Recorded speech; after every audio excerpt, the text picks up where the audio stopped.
Taylor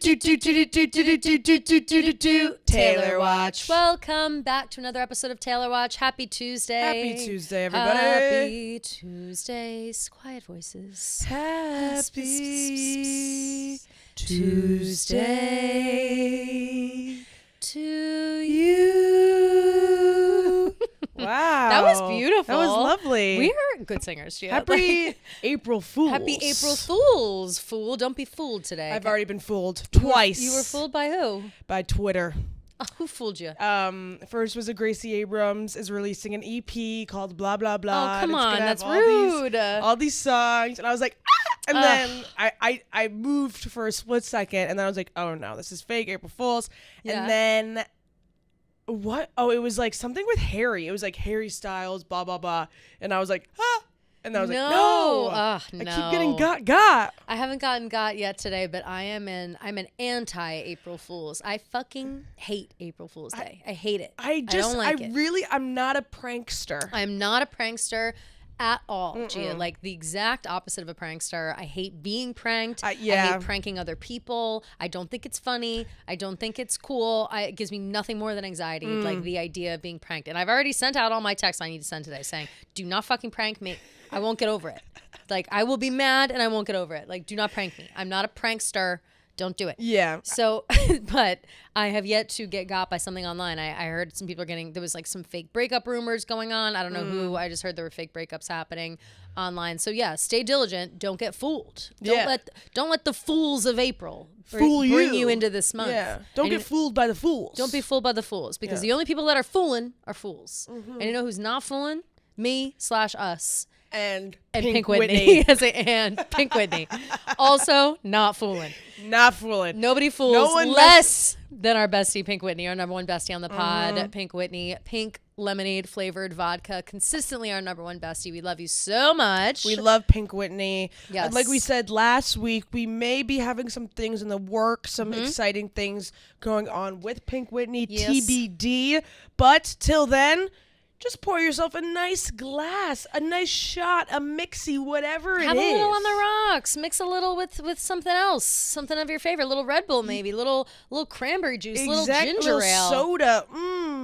Whatever you want to mix it with, it is always delicious. Little iced tea, little pink lemonade, Arnold Palmer vibes. Ooh, the possibilities are endless when it comes to Pink Whitney, pink lemonade flavored vodka, and you can get. Oh, Gia, how many nips in the bucket can you get?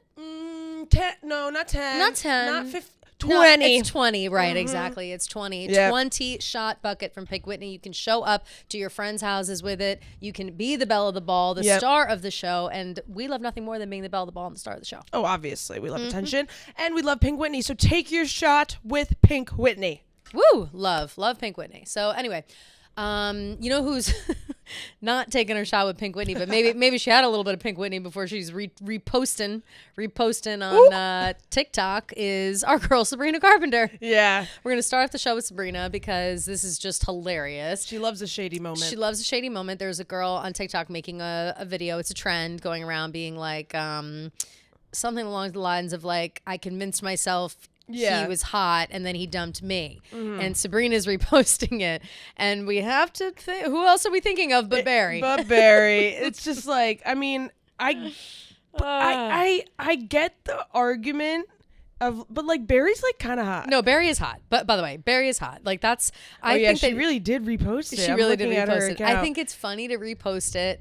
Especially, it's funny to make those digs and make those jokes when the reality is not that. Yeah. And obviously people are going to shit on it because people were not seeing the vision with Barry at first. And we all know that. We saw the vision in this house, but other people did not. I'm still seeing the vision. If you never saw Eternals, we talked about Eternals recently. He's so hot in that movie. He's so hot in that movie. Like, you have to watch Eternals first. And that movie is old. And at this point, it's like, what, 2021? Yeah, like that? 2020, yeah. Who knows? But, previously before that, he plays like various degrees of freak in a couple of like horror movies, a Yorgo Lanthimos movie. Like he plays weird roles, but in Eternals he's confirmed hot, and then he's confirmed hot from then forward. And so no worries, but still very funny. There's from Sabrina. Nothing worse than like an ugly man getting an ego because they dated a hot girl. Yeah. And I feel like that's probably. Do you think he's getting an ego?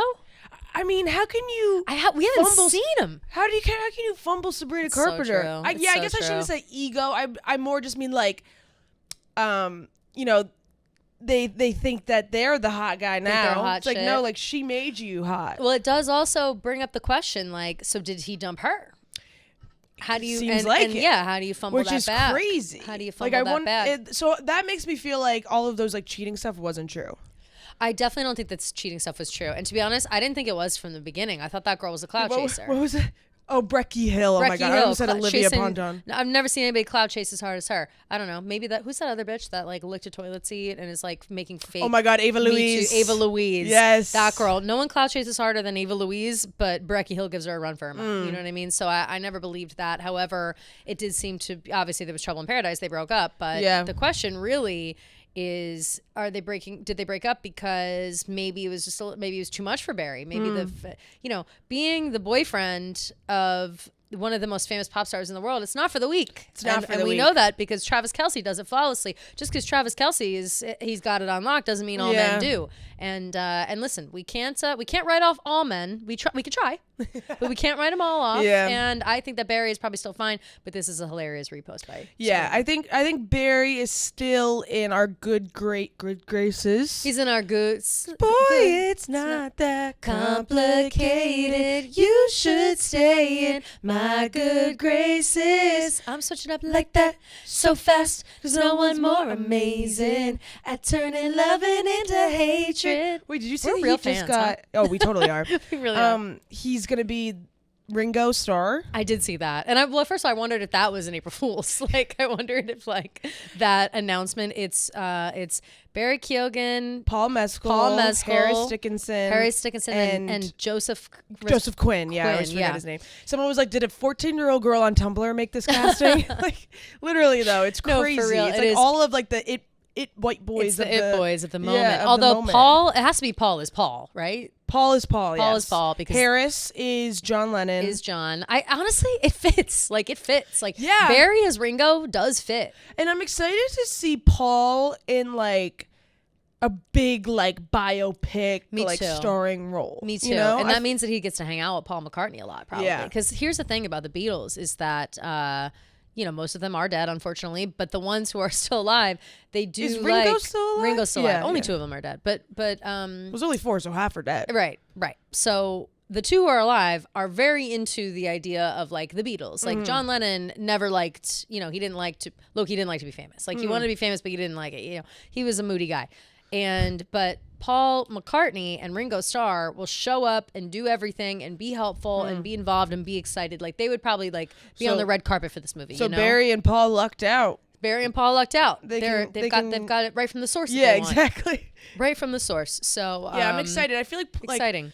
They all kind of Joseph Quinn not really, but they all kind of do like the like smaller like indie films. True. So can you tell me like I know Joseph Quinn and I see his face, what's he in? Like who is he? Oh my God, he's fucking Eddie from Stranger Things. Oh yeah, with the long hair. That's right. And that's the thing about him. That's like what blew him up. I constantly forget him in Stranger Things. One, because I stopped watching right at that point. Yeah. And two, because his hair is so different. He does not look the same. Like he also completely different. He was in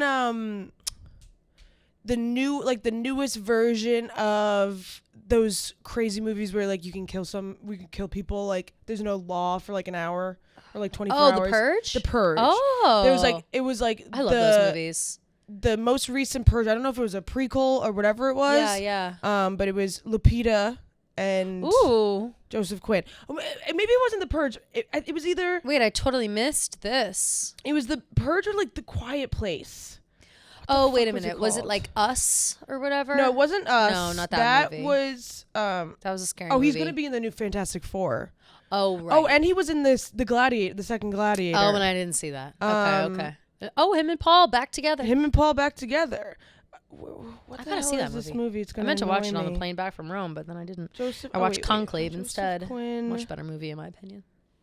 Joseph Quinn and Lupita. And there was like so many rumors that they were dating. Apparently Joseph Quinn and Doja Cat are dating. Wait, I thought Doja Cat's hanging out with Jack Harlow right now. Or Jack Harlow's also loving up on Oh wait, Sweetie, maybe? A Quiet Place is what it was. Oops, A Quiet Place Day One. Quiet Place. Oh, the prequel. I didn't see that either. So it was A Quiet Place prequel. I didn't see that either, and I did want to see it, so that was done by me. Oh yeah, look, he's literally on the cover. Wow, I've been missing out on my action movies, and I'll be honest, action is never my first choice. It's not my first choice. Never my first choice, so I'm never really going to go see the action movies. But regardless, did you watch Yellowjackets? Yes, and I love Yellowjackets. I'm surprised it's taken you long to start watching it. What do you think about it? I love the story. I can't stand the fucking yuck, the gore, and the. I hate the gore. I hate the gore. I hate I'm closing my eyes. It's too real. It's too realistic. I'm with you. Where I'm like, I close my eyes like 90% of the time because it's so disgusting. Like the episode that I watched last night, like I was legitimately gagging. Like how many seasons are like? Where are you right now? Season 2. Yeah, I think I'm on episode like 4 or 5. Oh, okay, 3 or 4. There's 3 seasons right now, right? Yeah. I'm halfway through season 3. I literally just got to the part where they eat Jackie. Yeah, that's a really fucked up part. Everything about everything is fucked up. She got fucking souvlaed. Like, what are they supposed to do? She's starving. What is she gonna do? I know. She got cooked in a ice crust. I know. Right? Yeah, sous vide. She literally got sous vide. She was reverse sous vide. Yeah, It is crazy. Like the show is nuts. I will give major shouts to the young actresses for sure. I don't know any of their names, but their real life names. But the adult actresses. Yeah, Christina Ricci is fabulous. I fucking die for Christina Ricci. Yeah. I always have, and she always plays like a crazy role. You know, she's OG Wednesday Addams when she was a kid, but then she's been a million other things since then. And then Melanie Linsky. Yeah, she's fabulous. Finally, honestly, getting the attention that she deserves. I feel like she does not get enough attention, and she's kind of in that class of like Natasha Lyonne and like totally. Trying to think who else is in that group, like where they're kind of like indie but not really. Yeah, like good like TV cool. actresses. The other woman who's in Yellowjackets, the older version of her though, I gotta look it up. Natalie.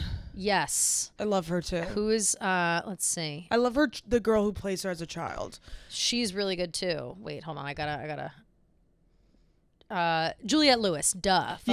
Sorry. Apologies to Juliette Lewis for not knowing her name right off the bat, but.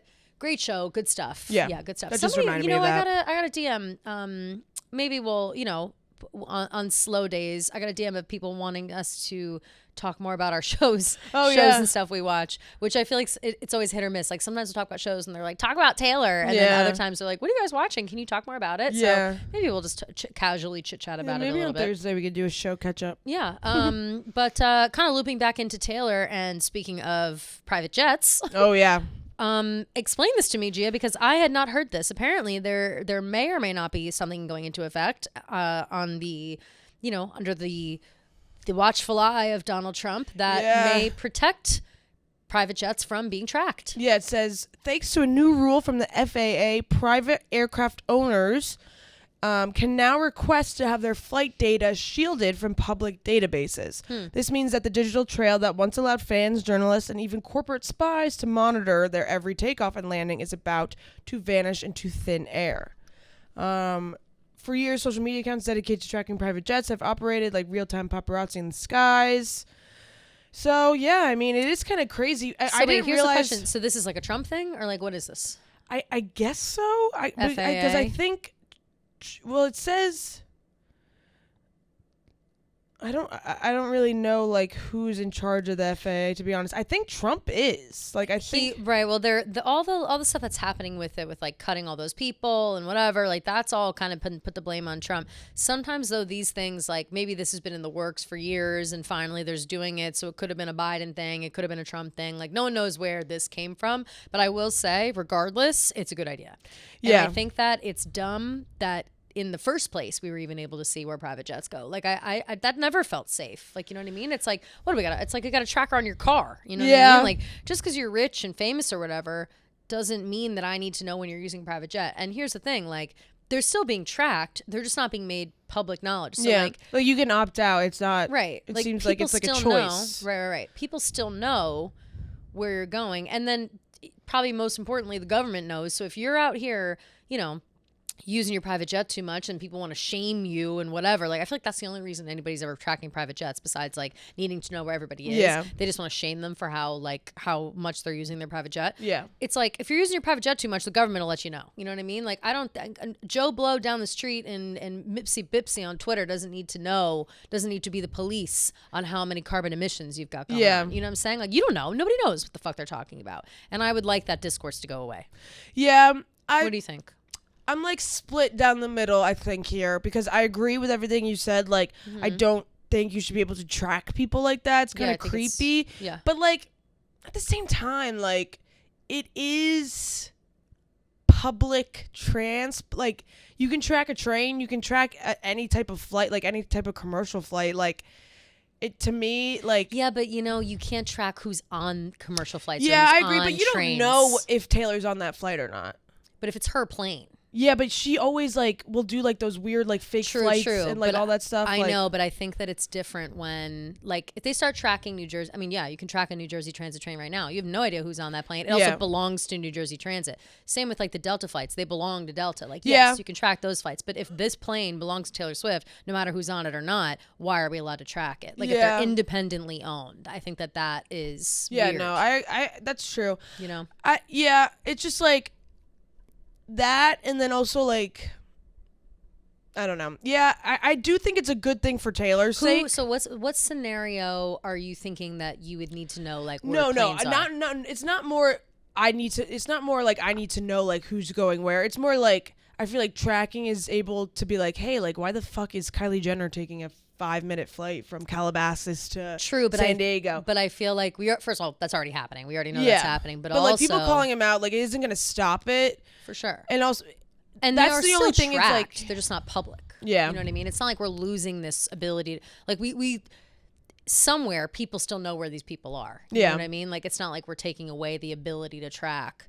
Yeah, I don't know. I think that the discourse around the, like, private jet thing is stupid because it's like, right, like you said, Kylie Jenner is not going to stop flying back and forth from Calabasas to San Diego, wherever the fuck she's flying. You know what I mean? Like, she doesn't give a fuck. She's a billionaire. She's not looking at the comments. She's not on Twitter. Like, until a government official knocks on her door and says, "Hey, girl, you're using your private jet too much." Like, why would she stop? I'm glad that Taylor can hide her stuff now because I'm just so annoyed from all the discourse about it. Absolutely. I feel that way too about everybody with planes. Like, I think that, like, whenever they put out those lists of, like, you know, those fake ass lists, like, where do they even come from? You know what I mean? Like, here are the top celebrities who have the most carbon emissions, and it's like always Travis Scott. It's always Travis Scott. Like, where is Travis Scott going? Like, I know. No one takes his private jet more than Travis Scott, but it's like, and also, I don't know. I don't feel the need to shame people for what they're up to. Because, like, also, I feel like if we had private jets, we'd be using them all the time. I would use my private jet, Gia. I would use my private jet to go from uptown to downtown. Yeah. Like, I would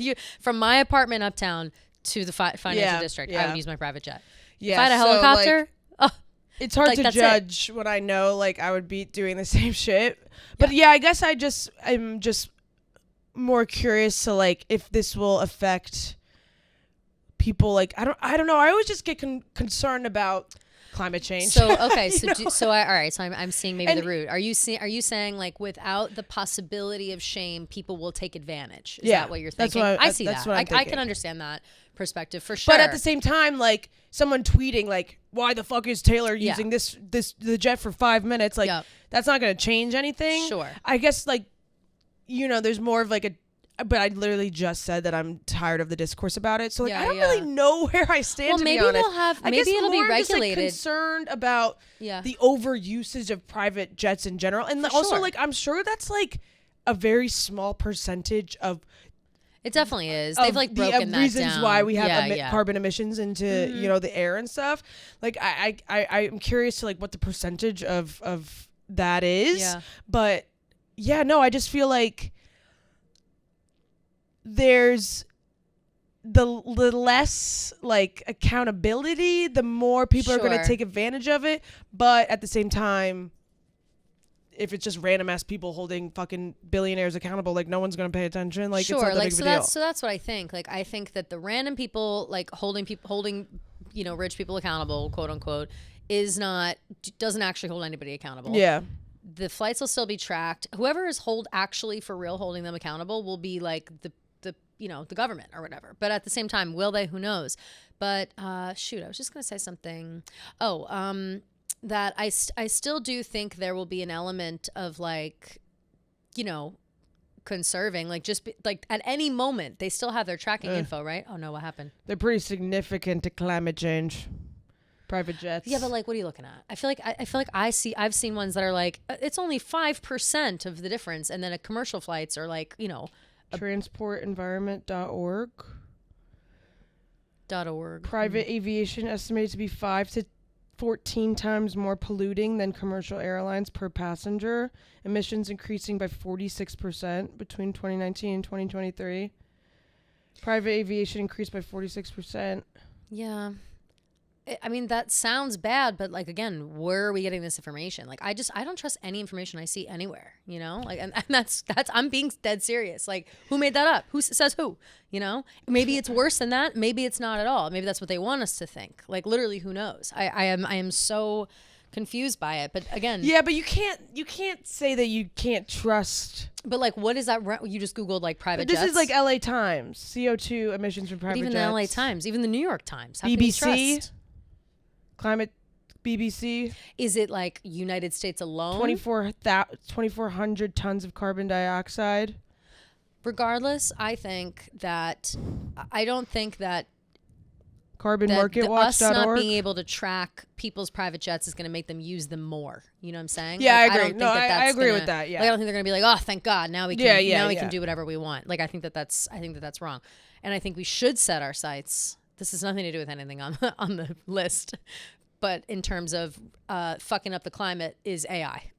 that's where true. We need to care. No, I'm gonna officially hang up. I don't care about. You could take as many private jets as you want. Stop using AI. Stop using ChatGPT. Stop using that shit every day. Every day it makes things worse, and I will die on that hill every single day. ChatGPT. If you have it on your phone, you are a problem. Like, you're a part of it. Yeah. Dead serious. That's not even a joke. Anyway, so I just think, what are we gonna do?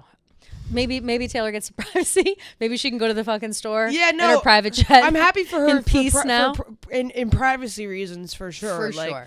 I just feel like all this stupid stuff about her using her plane was just like so annoying. Well, it's just ridiculous. And I think people also wanted to like use it as like a way to like hate her and like attack her. Of course. And I think it happens with a lot of celebrities, not just her. But obviously, she was the, she was the number one person people wanted to talk shit about. Here's a question. Do you think that maybe Donald Trump's getting a taste of his own medicine? People are tracking his planes, etc. Does he have? I honestly don't see anything about that. Can you track Air Force One? I don't think you can track Air Force One, but does he have others? Like, who knows? I don't think he's allowed to fly on anything but Air Force One. Him, I know. But like his family. Like, I wonder if this is like a direct. I'm sure. Personally affected somehow, but who knows? But all I know is that Taylor, at the moment, she may or may not be in private planes. We don't even know, because she's been taking the longest break between albums, longest break off social media besides wishing a Sabrina congrats. Oh, love the new album, by the way. No, that was Selena. What did I say? Selena, I meant. Sorry. Yeah. Love the new album. I haven't listened still. It's good. It's not like an upbeat album. Yeah, so I heard that. It's not one that you want to like dance in the club to at all, obviously. But the beautiful songs, great songs. Another quick shout out to Ariana Grande. Holy shit. Wow. Love the deluxe. Eternal Deluxe. Oh my Sunshine God, Deluxe. Ariana. She really popped up. Cheer here, Absolutely. cheer, literally. Cheer here, cheer. And here's the thing. Did you see the YouTube? Yeah. Oh. So beautiful. Like, everything about like the aesthetics of this album have been so beautiful. Like, all the imagery and, the color choices and like the outfits that she's been wearing. Like, so unbelievably beautiful. The deluxe songs just like added another element to the album that you didn't even know you needed. And they're just so beautiful. Like, the production behind them are so unique, and it's like at the same time it's like so classic Ariana, but like a whole new Ariana that like we haven't even heard before. It's like an afterthought, like oh yeah, and by the way, fuck you, bitch. Like I feel like that's kind of the energy. Like, it is, but it's not. Like some of it's sad, obviously, but some of it is like it's so like introspective. It's like I'm gonna like I am me, and I'm just gonna keep being me, and you know deal with it. Essentially, like that was like the energy I got from the whole thing. I really 4 new songs, 5 new songs. Yeah, I think. Would you count the intro? Past Life intro. Dandelion, Warm, and Hampstead, 1, 2, and Twilight 3, 4, Zone. So 5. 6. 5 new songs and a new intro. End of the World extended. Yeah, that's what it is. Which, by the way, I love it more. I love the extended version so more. Good. So me, I am the bad guy, and you already know. So good. Like it's Hampstead, just literally. Hampstead might be my number. I thought Twilight Zone was my number 1, but Hampstead might be it. I think. And I just love them. I love it all. I think.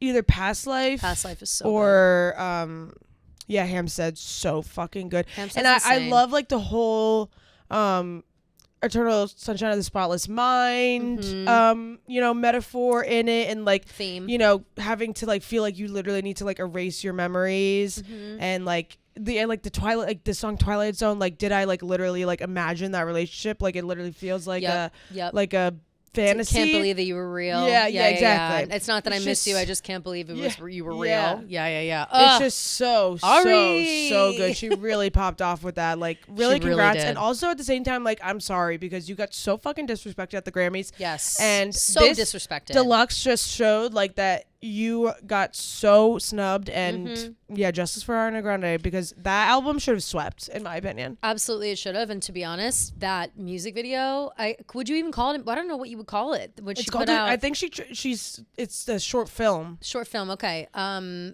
Give it an award. 30 minutes of her as a little old lady coming in and like in a futuristic, similar to how she went into the same place that she went into to like get her Eternals, to get her memories gone. She now is as an old woman going back in, and they start off the beginning this like advertisement. They've now become a bigger company, and they can save your positive memories to then watch back later, which I am always, we were literally just talking about that when I was talking about that Black Mirror episode. And so she goes in and she's watching memories that are left, and they're all like her songs kind of played out, like the new ones on the deluxe, and like basically a bunch of music videos. And so, which of course is my favorite thing in the world, very Lemonade-esque, very surprise music video drops. Beyonce, Taylor Swift, even a little bit, but Taylor's really never, besides All Too Well 10-minute version, I feel like she's never done a multi-video long term, like, you know what I mean, like a 30-minute 4 videos within, like she's never really done that before. No. Would love to see that from Taylor. Yeah, me too. But Ariana crushed it. Very worth watching. I would say go watch that and then listen to the songs afterwards, because you'll appreciate them a lot more. So fucking good. Like, oh my god, just really, I've been listening to it nonstop. Me too. Just obsessed. And of course she respects Taylor, we know this. Someone else who... Wait, but what were you saying beforehand, before when you introduced Selena's album? You said like something about the break. Oh, just that she was on a break. Yeah, Taylor's been on a break, and she's still on a break. Oh, and so I guess we can now discuss. What fucking losers we are, huh? Clown. Literally, I can't believe we didn't even start the show with that. That's how far out of my mind I pushed it. I was so embarrassed. 328. Another clown day that will go down in history. Nothing. A big fat zero, big fat nothing. And I know you thought it too. I convinced you. The people convinced us both. The world convinced us of it. Like, it's just nothing. No reputation. Yeah. No nothing, announcement. Not even an announcement. Nothing. And that's okay. Of course, sure, it's fine. Like, but it's like I just you know what I mean? Like I'm sick of trying to solve the puzzles. Now I'm getting not worried, but I guess curious I've been curious. She really is going to take a year-long break. Maybe. Because, this has been the longest break. It's like longest break between album releases since Lover. 344 days and counting. It's a long time. Long time. I mean... So, like... What was the distance between... I wonder if we know. The distance between 1989 and Reputation. Like, how many days between those? Okay, let's see. Hate to think that. But it's like, if we're really reliving the whole thing, then yeah, we're taking a long-ass break. Okay, so that was October 27th, 2014. Okay. And Wow, that's so long. That's like 3 years. November 10th. Yeah, 3 years. No, we can't. We couldn't. No, girl. No. Be fucking for real about it. There's no way we have to wait 3 years. There's no way. That would be 12 so will crazy. Come out before but then. now I'm definitely getting like, oh shit, like she might take a full year off, and I don't blame her for that at all. Like obviously, like you just did a fucking crazy tour. Like I get it. I'm just surprised but, like, we with miss the you. re-records. We miss you. I'm surprised about the re-records. Yeah, because it's just. I guess I just they're already there. I did not think it would drag out this long. Neither did I. I thought this was going to be it. I thought this was going to be the announcement for sure. But here we are again, egg on our face, clowning, noses on, just kind of falling off, looking foolish. And as it is April Fool's Day, I hate to look like a fool. So I don't like that. I don't like it. You know who else I think is kind of a fool though? Oh, who? Lil Nas X. He is a fool. Lil Nas X. So something came out about him on X, a tweet that I'll just read. It sounds ominous the way I'm saying it, but it's really not. It just says, Lil Nas X tells E! News he and Taylor Swift almost collaborated. We were working on something. She offered to let me try a verse on something, but I couldn't catch a vibe for it, so it didn't happen. I don't know how I feel about that. Yeah. I don't think it's shade. No, it's definitely not shade. But I'm certainly confused as to like, I would love to have seen this spoken. You know what I mean? Like to see like, the tone in which it was said. Right. To me, it's like maybe he's just saying like it didn't work out, like he couldn't like. It's not like they were working together and they were like, you know what, not catching the vibe, gotta go. Yeah, like, I don't it think seemed like he just couldn't like figure out like a verse that would fit. But to maybe it's like, how can you not like you make it work? You make it work. So you catch that vibe.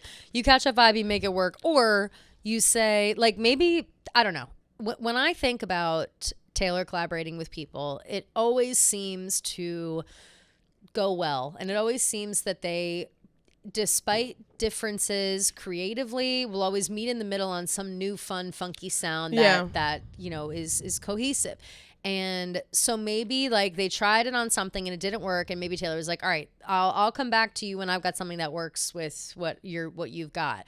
Or vice versa or whatever. So you could think in that way, which let's hope, because I don't dislike Lil Nas X, but if he is being like, yeah, we couldn't catch a vibe, and he's just like not into working with Taylor, I don't like that. But I don't think that's the tone here. The quote continues on and says, I'm proud of my girl. I love the album. She's been doing her thing. She's at the very tippity top. I'm thankful that she even considered me. Oh, that's nice. And then he said, okay.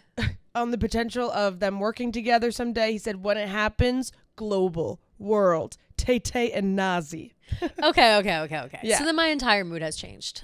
Yeah. Because that first quote makes me think like, what the fuck kind of. Yeah. Like, it kind of gave me a little bit of like, what do you mean you can't catch a vibe? Yeah, like what does that mean? Right. Which is why these things are tough. When you see quotes happening in the news, like you need to hear how they're said. Because if he said something like, yeah, we tried, but we just couldn't catch a vibe, like that, if he's saying it in that way, I'm like, all right, they had off days and they weren't. They weren't clicking. I also feel like musically, he kind of should have done that solely for his career. Like, no, he kind of fell off. He should have. No, he's fallen off for sure, and he knows that.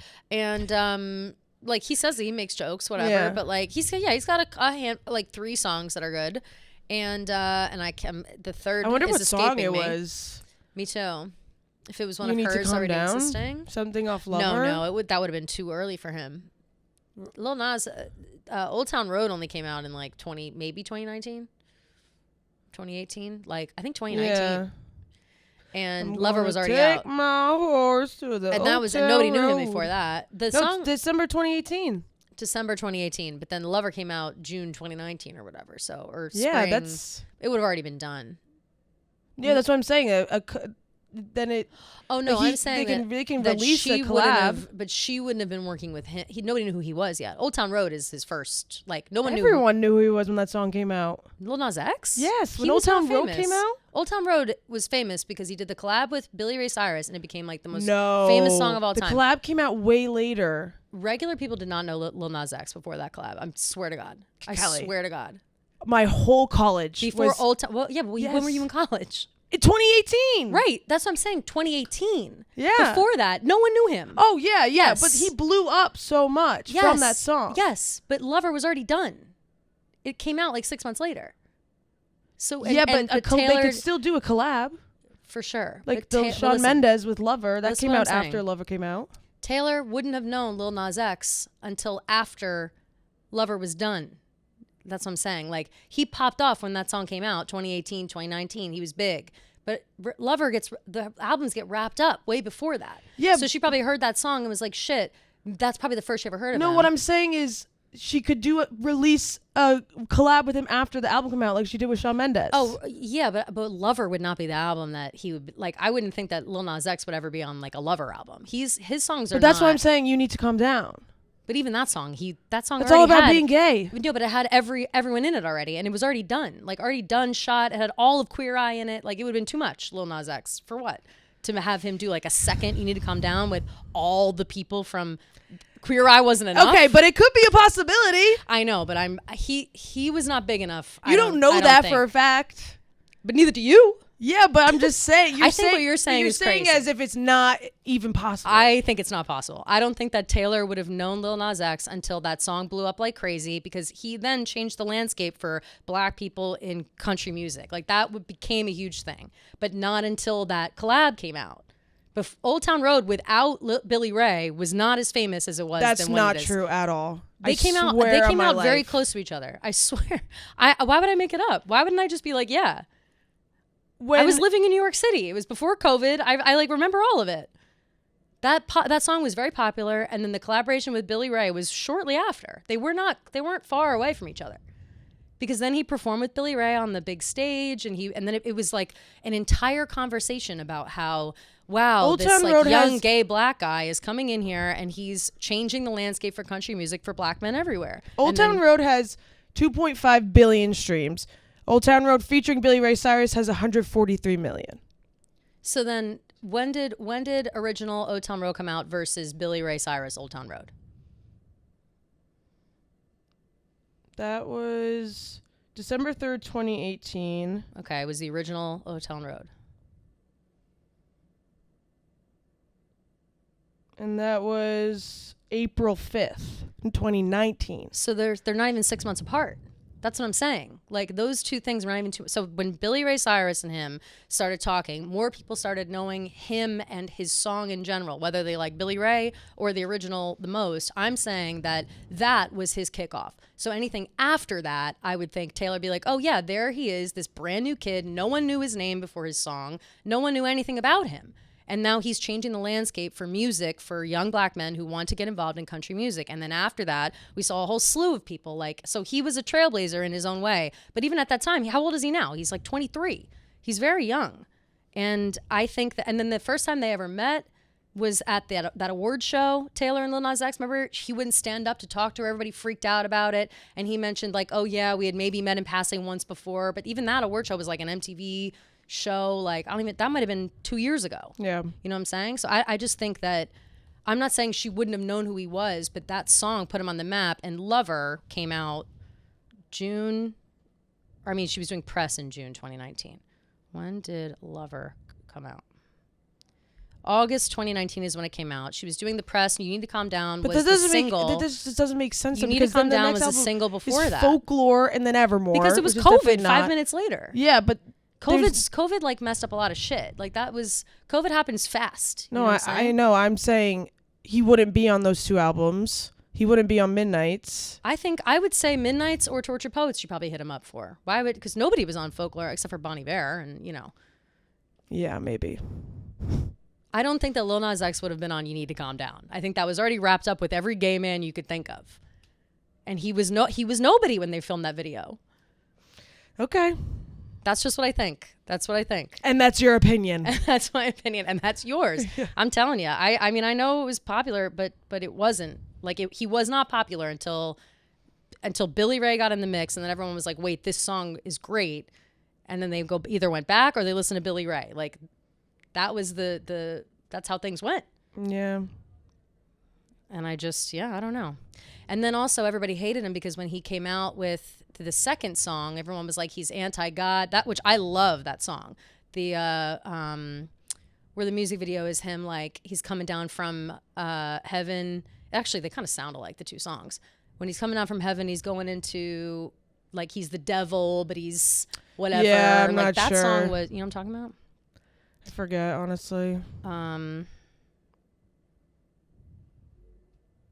Call it when you want, call me when you need, call me in the morning, I'll be Montero. And that came out 2021.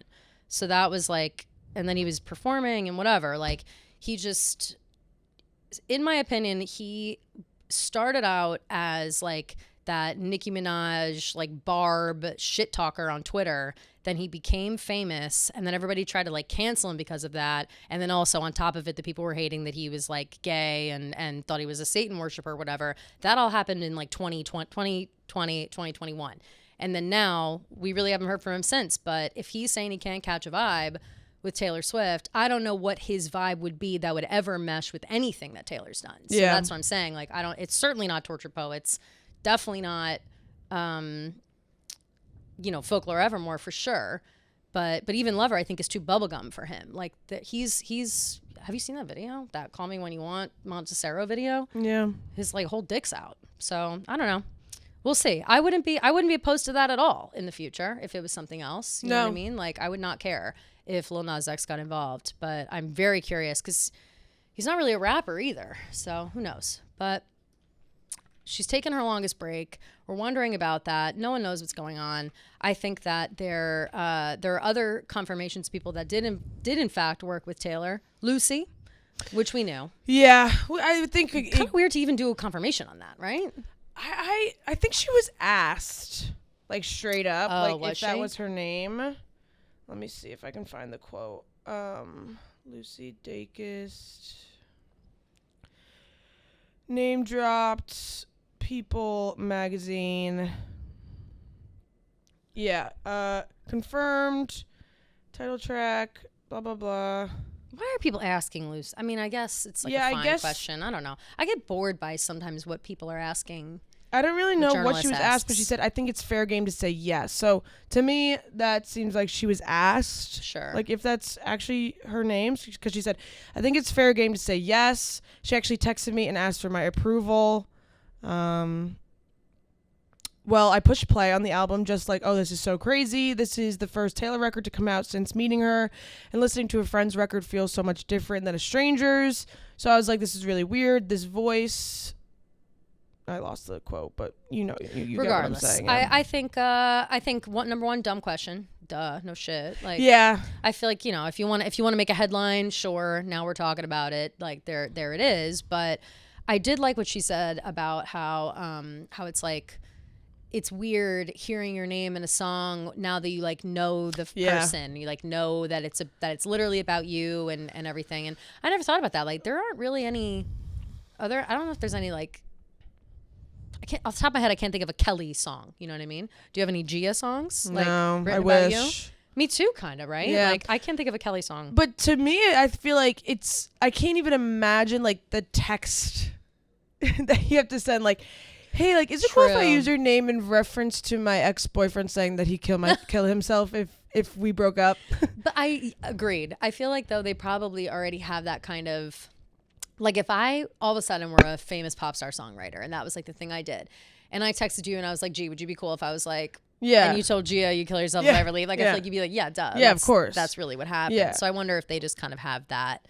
I think Taylor. Yeah, no, totally. And I feel like the line's crazy, so like obviously they're close enough to like where it's fine. Yeah. And I'm pretty sure Taylor also like texted Esty Heim when she used her name, so like I think it's just like a common courtesy friend of mine that Taylor does, which is nice because you never know. Also, I feel like all friends would say yes, but maybe someone's embroiled in the middle of some drama. Yeah, maybe they're like, I don't want to be in between this. Yeah, it's like, you know what? Maybe don't put me in here. Yeah. She doesn't do a lot of names. Well, she does, but names of people that we know, like obviously Lucy, we know. Yeah, Jack. Esty, we know. Jack, we know. But even before Tortured Poets, like she's not really using real names of real people. Yeah. Do you think that's kind of an indicator of like? Does she say Abigail in 15? She does say Abigail. Yeah, redhead named Abigail. Right. Soon enough, your best friends. She does say Abigail. That's like the only one that came to my mind. Do you think that that's like an indicator of she's using like these stories are about me and my life, you know what I mean, versus sometimes she likes to pretend like she's writing stories for other people when they're really about her. Right. Where it's like you can't reference your friends. You can't say Lucy and Jack in the song and then tell me to believe that it's not about literally you and like what's going on in your life, you know? So I wonder if that's part of it. Gia, I received a little package in the mail, just a little one. And you know what it had inside? What? Boll and Branch. Brand new Boll and Branch sheets on one of our premier besties on the pod, Boll and Branch, always and forever. We love them to death. I got a new Boll and Branch set of sheets in, I believe, I don't want to butcher the name of it. I believe it's olive. It's certainly I got green. mist. I have the mist. Yeah, so like I got the olive, mist. and it's a greenish hue. Ooh. And I just got the thing, so I've yet to put them on my bed, but I will be doing that this evening. And oh my God, Gia, there's nothing I like more than a fresh pair of Boll and Branch sheets. Yeah. Now they're even better when you wash them a few times. They get softer with each and every wash. Yep. We know that, but at the same time, I love a fresh pair. I love to put them on. I love to wash them quick, feel that softness, put them on there, get them on there. New look for the bed, new everything. Loving it. Love Boll and Branch to death. Yeah, they have like this sleekness about them. They look so luxurious.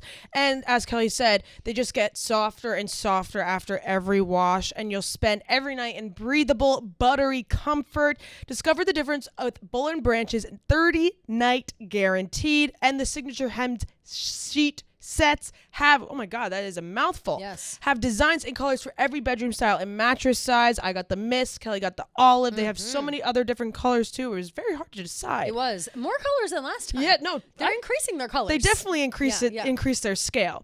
And they all have breathable, unmatched softness to start and get softer with every single wash. So upgrade your sleep at Boll and Branch's annual spring event with 20% off site-wide at bollandbranch.com with promo code TaylorWatch. That's Boll and Branch, BOLLAND branch.com, promo code TaylorWatch for 20% off site-wide. Exclusions apply. See site for details. What about the fact that it is Jack's birthday yesterday? Happy birthday. Happy birthday, Jack. What sign is he?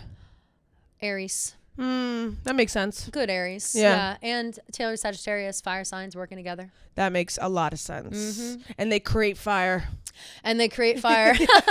Literally. They literally create fire. Literally fire. Super hot fire. Super hot fire. More fire on the horizon. Chiefs docuseries. Are we excited? Skip to the end. About that? I think I know what happens. I think I know what's happening here.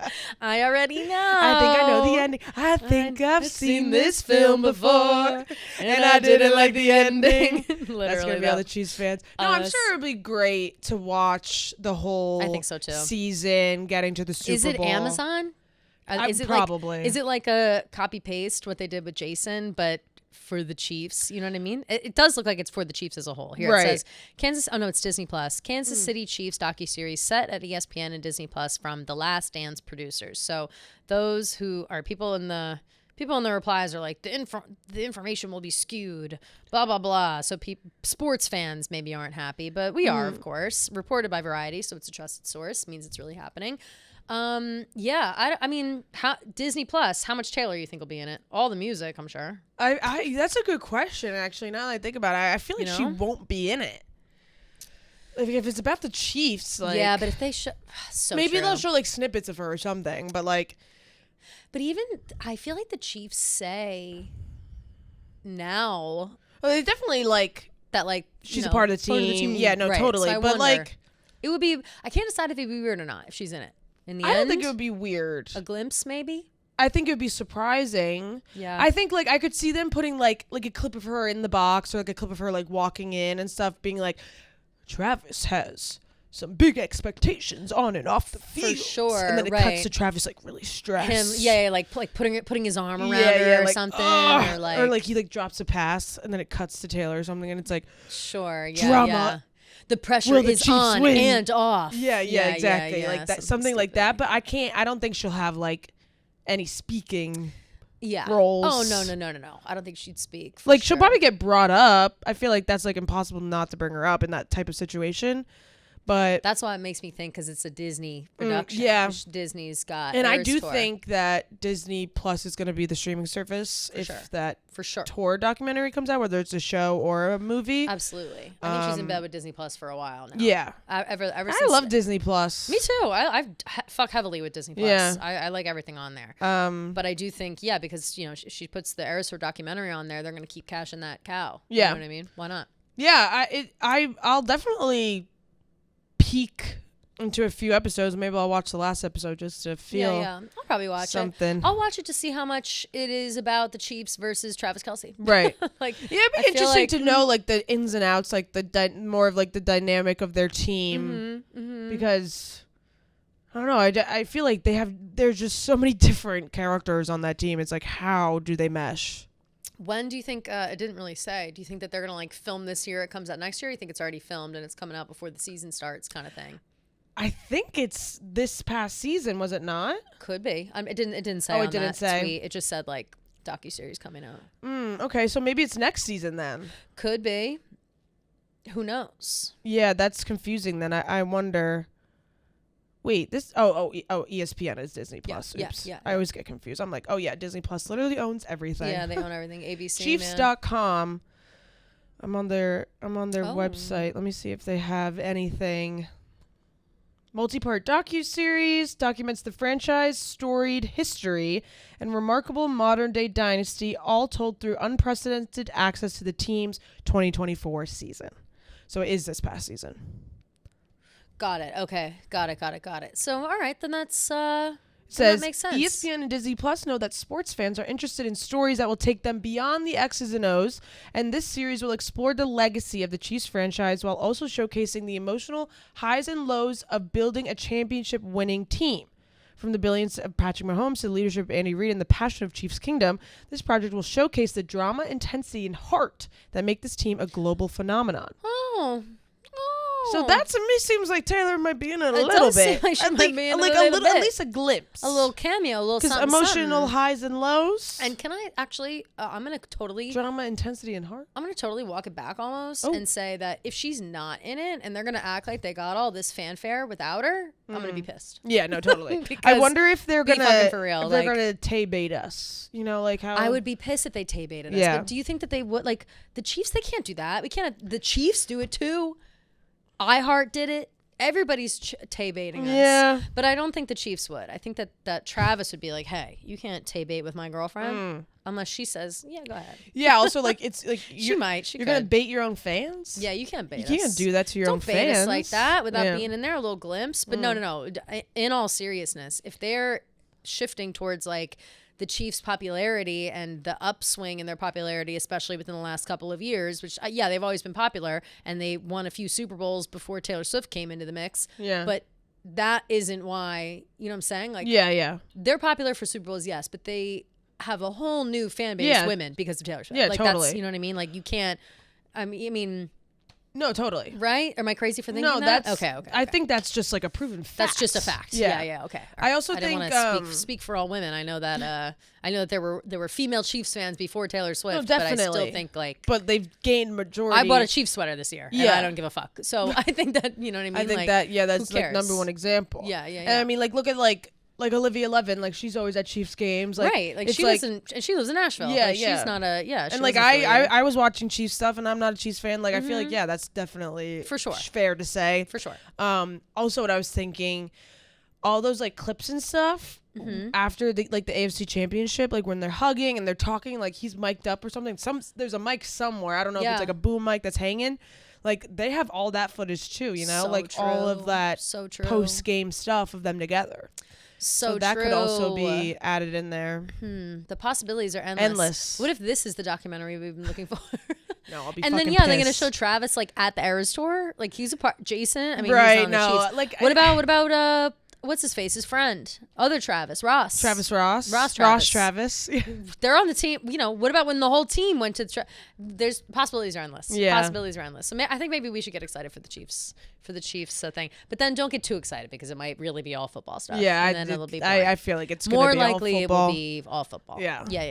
But whatever, we have other things to look forward to.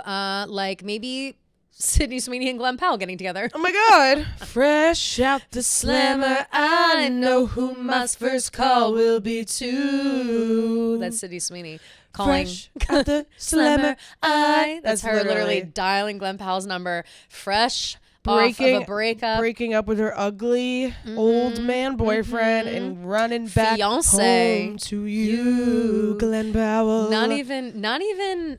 It was a full-ass fiance. Full fiance, engaged for quite a few years. I believe he is some sort of movie producer himself. Yeah. And he's like they some broke up. big honcho somewhere. Some big honcho, something. Broke up. We don't know the deets, but... She said, I think there was reports that she said, like, she wasn't ready to settle down. Oh, well, she said yes to an engagement 3 years ago, and then she got super popular. Yeah. So maybe it could be that. Could be an Ethan Slater situation.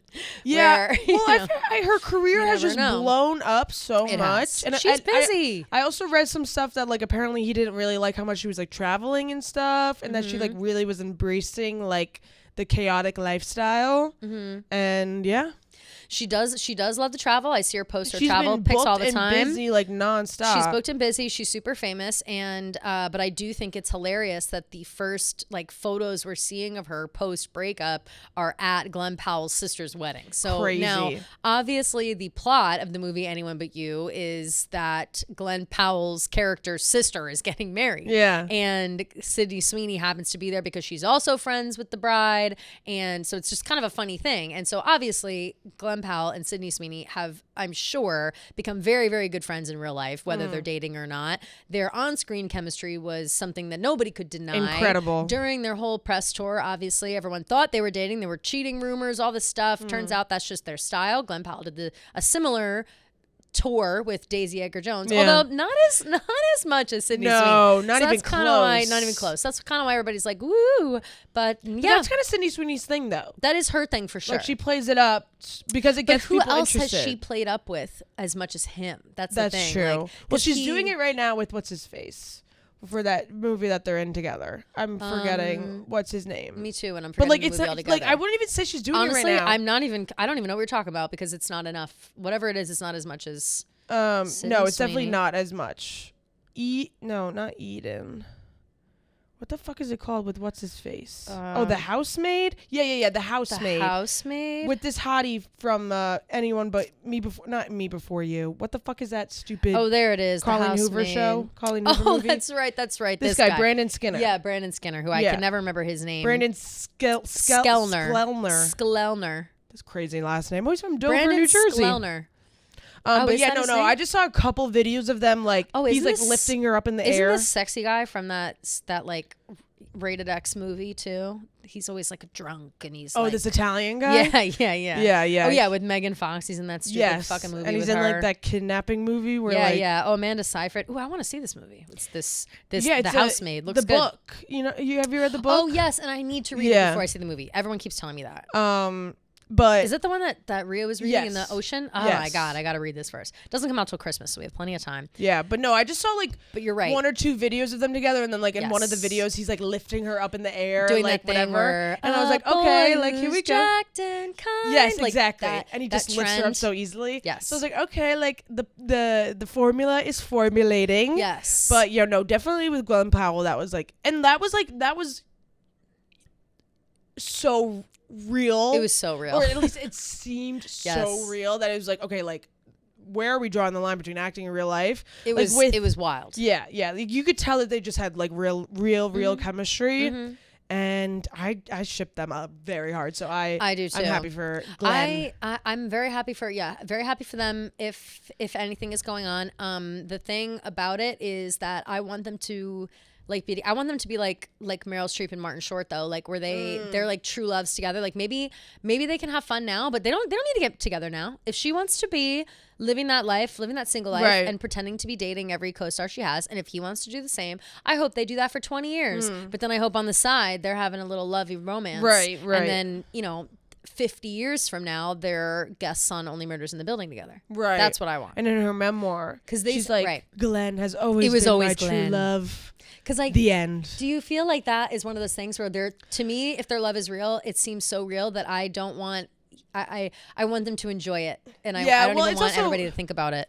it's hard with like Hollywood too. I feel like when these couples get together, especially when you're young, like there's really a very low chance that you guys are gonna stay together. I know. Like when I'm trying to think of like a couple that I loved, and I was like, no. There's so many couples that you love that You get know together who I and then really they break liked? up. Okay, yeah. So like this is so random. Yeah. But Dove Cameron and Thomas Doherty. Oh yeah, they're cute. I was obsessed with them. Thought they were such a cute couple, but they're so young. So I was like, there's no way they're gonna be together, whatever, forever. And I feel like with Hollywood, like maybe you are better off just kind of having these like little situationships instead of committing, because having lovers. It's so hard to stay in a committed relationship when you're booked and busy like that. Gia, you know that I'm on that steez. I take lovers now. I don't have boyfriends anymore. Perfect. Did I update you on that part of my life? No. Well, I made that statement. I don't even know if I made it on a podcast. I probably just made it out loud at my house once. But I decided, I don't know, years ago. To yourself in the mirror? Yeah, to myself in the mirror. I decided years ago, last week, that I am a lover kind of girl now. I like that. I'm not someone with boyfriends. I don't like having boyfriends. It's too much of commitment. I don't want a husband. I don't want a long-term partner. I want lovers. I like that. And I'm open for biz. Whatever happened to having multiple lovers? Just have lovers. Why does it have to be so serious? I love my alone time. I love being by myself. But if I want company, I'll call somebody up. Yeah, that's like Whitney, Whoopi Goldberg. Whoopi Goldberg. She was like, maybe why would I want inspired somebody me. in my house? Exactly. I don't want anybody in my house. Yeah, that's so funny. I don't want anybody in my house. Why would I want somebody in my house? Exactly. It's like so fair. It's like, ridiculous. why would you want somebody in Especially your house? a man. Yeah, they can murder me in my house. Exactly. I've got weapons. You're giving him way too much leeway letting a man into your house. Can't have that. So I'm taking lovers. And I hope Sydney Sweeney and Glen Powell take my lead and also continue to take lovers. I agree with but that. Keep up the love affair. Did you see that she was kind of getting hate for the dress that she was wearing? To the wedding? Yeah. Yeah, being like, what were they saying though? People they're saying one, it was too inappropriate, which is crazy because I feel like it was like the most classic like bridesmaid dress ever. It was adorable, yeah. And yeah, it was like super cute, like tulle. Listen, it's not Sydney Sweeney's fault that she has huge boobs, okay? She was wearing like a milkmaid dress essentially. Relax. And they said it was like too close to white. It was like such a baby blue that it kind of looked white. I totally disagree. I couldn't People are so anal about that stuff, and I feel like if the bride doesn't say anything, then it's none of your business. It's none of your biz. And I'll say this too. On Francesca's Bachelorette, one of her friends wore like a white cover up or something. Like, literally, like no one thought anything of it until after. And like on one of Francesca's TikToks, all the comments were like, fake friend, like that fake girl's not your friend, like whatever. It was like, no, Francesca just doesn't care. Like, it's not that deep. If you are a bride and you are so insecure about having to be the center of attention that you get pissed off if someone else is wearing something close and your eyes close to white, you shouldn't be getting married. Yeah. That's the dumbest shit. You clearly like, have you too have many insecurities. You have your own issues, and I'm sorry that you weren't paid attention to as a child enough, but you got to work that out in therapy. I will say though, if someone showed up to my wedding in like a fucking white dress. Oh no, that's fucked up. Yeah. You can't. White dress is fucked up. Close to white, a light blue dress, light yellow, especially if it's springtime, which it is. Light pastels, completely fine. You got to choose your battles there. Ridiculous. And then, I mean, the same could be said for the dress that she wore in Anyone But You to that wedding. That was a pale blue. That is true. Silk. I remember it. Really beautiful dress. Anyway, it's just people are ridiculous. But yeah, all the best to Sydney and Glen. You know who else has a significant other? Who? Chappell Roan. Yes, she does. Her daddy. A girlfriend. Yeah, on Call Her Daddy, she has announced that she has been in a relationship for about 6 months. Chappell Roan. We didn't discuss her. I feel like that was time that's like you were like, who? Yeah, because I feel like that's like 3C when it comes to the Chappell Roan discourse that I've been seeing. I know about what she's been saying. So she obviously was on Call Her Daddy last Wednesday. I had only seen clips really in time to record. Actually, no, it didn't even come out. I don't think it came out yet. I've only seen like 2 clips about like the 2 clips that like people are super pressed about. And so I have 2 takes on this. Yeah. My first take is about the mothers are unhappy clip. Yeah. That soundbite got taken out of context. Not out of did. context, but the full soundbite didn't get clipped. Yep. In that soundbite, she's like, I've seen my friends. I know people who are not happy. They have these kids at my age. She said, at my age. Chappell Roan is younger than me. Also, by the way, it was taken out of context not only in that way, but in as a conversation as a whole. Like they were talking about how she is not like ready to settle down in that way and whatever. And she said that there are a lot of people where she comes from that have, meaning like in their 20s, like young. She comes from the Midwest, like it's a different life. And that's why she said, she's like, all my friends are like not happy. They're not happy with what they did. And then she went on to say, that's not to say that motherhood is an exceptional mother. Like she was going on about how like mothers are brave, mothers are good. It was a long conversation. And I hate that only that part was clipped, because as someone who also doesn't want kids, I was thinking about my own friends, and if my own friends who are all in the first 6 months, mostly 6 months to a year of their babies now, were to see clips like that, I was feeling bad in that moment. Like I was, just because like I was being like, what the fuck? Like my friends are, they have their hard days, but they love their children and they're very happy about it. So it's like kind of fucked up to say that. Like I wouldn't have gone that far. So to clip it like that made her look bad, I thought. Yes. And also, I think it triggered like this small group of women, like these, like they were all like white and blonde and like I have to assume live in like Utah or something. It's all the middle America people who get married and have kids in their 20s. But not even that. It's like these like affluent white women that take it so personally. You know, they're posting their videos, this clip where their kids like looking so happy. I'm like, okay, well, you clearly took offense to that. Like that triggered a little bit something. And also you have to take into account that Chappell Roan is from fucking Missouri. Like she grew up in a small rural town. Like, yeah, those people are probably miserable because they're poor. Like they don't have the same amount of income, the same amount of like opportunity that people in New York City do, that people in big city, you know what I mean? Like I would say, maybe not exactly that. She didn't say that necessarily. No. But but that's what I mean. Like it's easier for these women living in Salt Lake City to be like, of course I'm happy. Like I my life is amazing. Yeah, because you have a nice affluent life. Like these women who like probably have to work, also take care of their children. Like who knows what else they have to do? Like I also think I'm more speaking like middle. Like, you have to take into account like that people that don't have, they live in different areas that don't have a lot of money. It's extremely expensive to have kids, and if you have money and security, then like your life is going to be hard. For sure. Also, I think Chappell didn't say much about like the money of it all, but I do think that there's certainly something to be said about anyone coming forward and trying to prove how happy they are.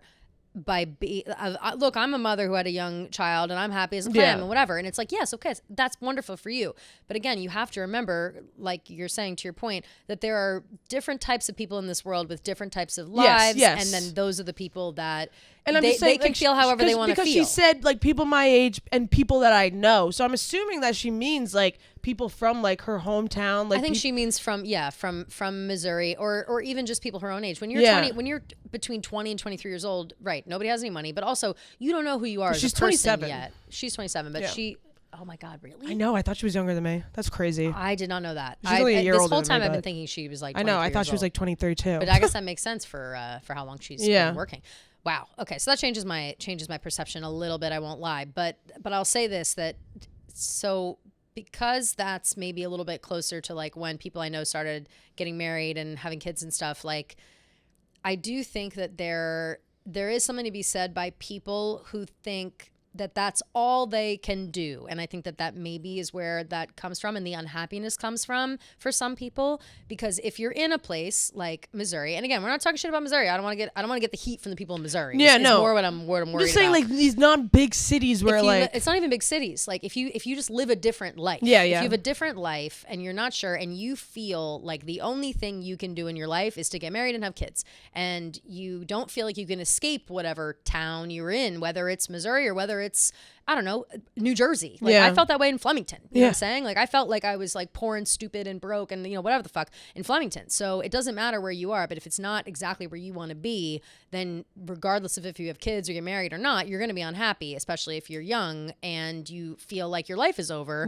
when you're so young and you have so much life to live. And I feel like Chappell does a really good job. And she was kind of, the whole reason they're having this conversation is they were explaining Pink Pony Club, and they were talking about how she felt like that was the only place that she could be herself, be safe. She had to get out of her town, and she went to the The Abbey is what the real name of the place is. She went there and she wrote the song about the women on the stage because she just like wanted to be that. She wanted to be free. She wanted to be out and she wanted to live her life. And she says like, you know, but I will say, going all the way back to the clip made her sound bad. The way that it was clipped made it sound, and also too, the whole time they had been talking, like Chappell's very sarcastic, extremely. Like I have never seen her talk for that long of a period of time.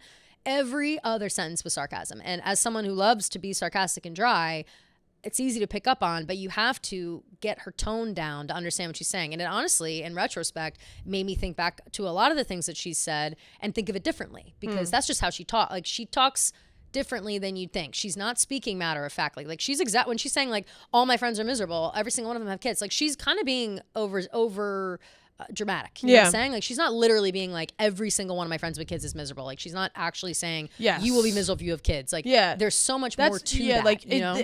I just feel like there's like this certain people just like took it so like personally. Yes. Well, and that's like she's talking about her own life experience. She's not talking about wives. you. The trad wives come out, and we can talk shit about all the trad wives because they think that they've got it down, and it's like, again, if you like that life, that's for you. But they're the ones who are most vocal online, and they feel like they have something to prove. And then you, at the same time, not only trad wives, it's all the super right wingers who want everybody to have 100 kids. You know, like that's hearing someone like Chappell Roan saying everyone's miserable with kids feels threatening to the people who are, you know, quote unquote, worried about the state of the world because people are going to stop having kids. And there's all these stats that come out all the time. And again, this is part of that shit that like, I don't know what to believe when I see online.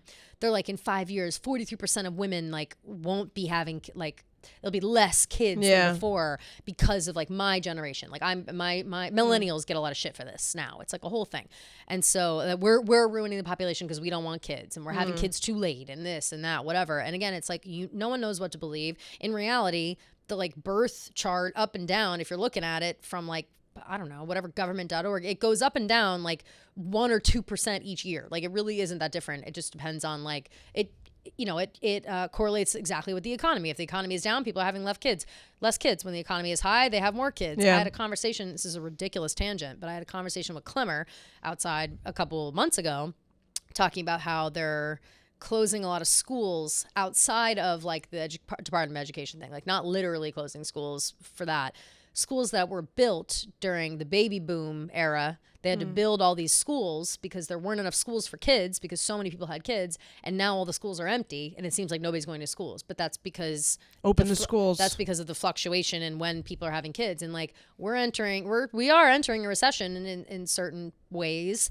And who knows how long or how deep it will go, but eventually it will turn around and we'll need all those schools again. You know what I mean? That they've turned into whatever the fuck they turned them into, or knock them down and build housing complexes. Like eventually they're going to have to like build schools again. Like these things happen. And so that's why those people get so up in arms thinking like Chappell Roan is telling people don't have kids. Yeah, they're like, this is that's war. Obviously not true. People are online were saying like it's a war against mothers. Oh yeah, no. This is a war against mothers. It's ridiculous. So ridiculous. And to be honest, like if you ask any mother, they'll probably say like, yeah, it's no fucking shit. You know what I mean? Like it's very a job hard. of itself. It is the hardest job you can have is being a mother. Like that 1,000%. And I don't think anybody questions that, especially at this point. But I think that is also why people really take it seriously now. Like people will just have kids whenever, whoops, we're having a kid, and now look how we all turned out. Yeah. So it's like, you know, now people are maybe putting a little more thought into it and just hoping for the best and you know, curating their educations and making sure they have enough means to take care of their children instead of having 6 kids running around and everybody has a one bite of food a day because everybody's too broke to feed a house full of 8 people. Like that's who everybody is, you know, like that's insane. So yeah, I don't know. I don't think that I think people are coming for Chappell for no reason, but that's what happens when you have a clip like that. Like she got screwed on that clip. She got screwed on that clip for sure. For sure. Other clips of hers. I will say the other clip that I saw kind of annoyed me. Yeah. Which one? When she was talking about like the political stuff and being like, I'm a pop star. You shouldn't take political opinions from me. Yeah. Which I agree with for sure. Yeah, I agree as well. We always say this. You shouldn't get your political opinions from pop stars, from musicians, whatever. Celebrities at all, I think. But I think with Chappell, she's been so outspoken about political stuff. Yeah. And I feel like when you take that role of like an outspoken person about politics, people look to you for answers. They look to you for, advice. They look to you for explanations of stuff. Yeah. So can I ask, and I'm genuinely asking, besides her being like, don't ask me who to vote for, all the people in my town or whatever, like what else does she talk about politically besides being inherently political because she's gay? Like does she talks about like trans rights all the time. She talked about like the whole like not voting for, or like the whole like Kamala like is that like I know the bad that option. I remember. Hold on, I have to move this because it's like echoing. Can you hear that? It's like was literally gonna. I thought I was like something was crazy in my brain just now. The sound of the microphones was coming out of that and like feeling like I don't even know. Anyway, sorry. Yeah, no. Because I feel like because she's gay. And she also talked about like people look to her like, okay, you're gay and you're a pop star, so I want to know your political thoughts. And I feel like the only thoughts I've ever really heard her say was being like, I'm not saying who I'm voting for. I grew up with a lot of different people and whatever, which I honestly respect that answer. If you don't know what the fuck you're talking about, don't talk. And then I think that that's kind of what she said on Call Her Daddy. Again, the long form. She sounds stupid in that clip, being like, I don't know, I'm stupid. She doesn't talk about political issues, should I say, but like social, I mean, and ipso facto, it's the same. Social issues are political issues at the end of the day. Yeah. She talks about social issues like all the time. I mean, her whole entire Grammy speech was like about how like people need to get paid, like all like how like struggling artists. Specifically artists. Yeah, but like, that's political at the same time because that's stuff that has to be signed into law. Like that's... Like nothing's gonna get changed unless the government changes. So you're saying like you can't pick and choose when to be political. Exactly. Like I'm just saying like if she wants to speak out against speak out for social issues, you can't be surprised when people like or your fans kind of look to you for like your stance on things. You know what I mean? Yeah. I agree. And I feel like she yeah, maybe I am wrong, but like to me, she always comes off as like very opinionated, for sure. And I just don't like the whole like, oh, I wish the president could be a pop star. And she's like, pop stars, they're traveling, they're busy, they're blah blah blah. Like, so you're saying you're too busy to like pay attention to politics, but then like 2 weeks ago, you're like saying like trans rights, like all this stuff, like, so you are paying attention to politics. I think that this is another clip. Like I wish if you watch the whole thing in full, you'll feel differently, I think, because again, her tone, she sounds young and stupid, but not in a way that makes me mad. Like in a way where I'm like, okay, well, I kind of feel that way. I know. Like, I wasn't mad. I was just like annoyed. I was just like, all right, like pick a it's less of a like you'll watch it and you'll be like, okay, it makes sense why she's saying don't listen to me, I don't know what I'm talking about, because she does not. Like she has no idea what she's talking about in any capacity. So she may as well be Azealia Banks territory. Like no one knows what the fuck she's talking about. You know what I'm saying? Like she doesn't claim to know what she's talking about. And I think I do think people turn to her because she's gay and they think, well, she's gay, so she's an ally and she speaks for us. And I don't know what she was saying about trans rights. I assume pro, but and she also, I don't know. You know what I mean? Like, I don't know if like, I don't know if the word is like capitalized, but like, you know, she uses like drag culture and trans culture. She talks a lot about that in the thing, which they didn't clip any of that. No, she talks about that for like, I swear to God, 20 minutes, being like, I don't know enough about drag. She's like, I'm learning about drag culture because my makeup and my outfits are heavily influenced by it. She's like, but I'm trying to do it in a way that is respectful, but I'm also trying to get that like rocker chick into it. She's like, it's not all drag, and she's like, I think that performance makeup and drag makeup go hand in hand, but they're not the exact same thing. And she's like, but I also want to pay the right respects and do the right things and shout out the queens. And so she appreciates drag queens and she tries her very hardest to like be respectful of their makeup and stuff. But she's not like, she's a lesbian. Like she's like, I'm not a drag queen. I know, but I'm trying to be respectful when I do my face up. But she also says, and that's fine. Like you should definitely like, but also study too, like, the culture and understand and be respectful. Drag queens aren't the first women to wear makeup like that, so that's another thing too. It's like you can say that she's influenced by drag, but that's not her only influence. You know what I mean? but she that's talks what she says. about. That's what she said. That's what she said. So that's I'm not just like saying that. I don't know. I just feel like she's built up her career off of drag culture, so like inherently, it is kind of political because drag queens are like being so attacked right now. Like drag shows, all this stuff, like trans women are getting and trans men are getting like hate crime left and right. Like it's very unsafe to be a trans person in America right now.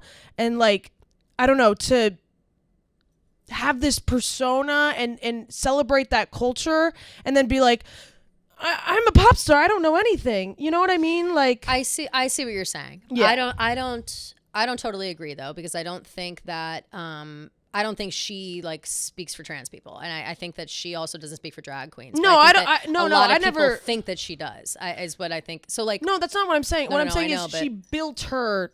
No, but I disagree with that. I think that she has become like the drag makeup, absolutely. Yeah. Yes. But I think that if you hear her talk about it, that's not where she's taking it from entirely. Like she sees them, she respects them, and she says, I have to incorporate it because I owe a lot of it to it, but it's not all that. But then at the same time, I don't think she's like built her career based on like trans rights. Like I think that first of all, she's not trans at all. She's not trans, but she also she's an ally for sure. So if you want to say that she's like using her platform and has created her career because she's gay, but that's the thing is like she's not like pretending to be gay. Like she is gay. So if she's famous because she's gay, it makes sense because she's gay. She should be famous for other reasons. Yeah. That shouldn't be why. And again, like why does she have to be like the number one gay artist that everybody listens to? Like, by the way, we've already got Gaga. You know what I mean? Like, she's not gay. So she's bi.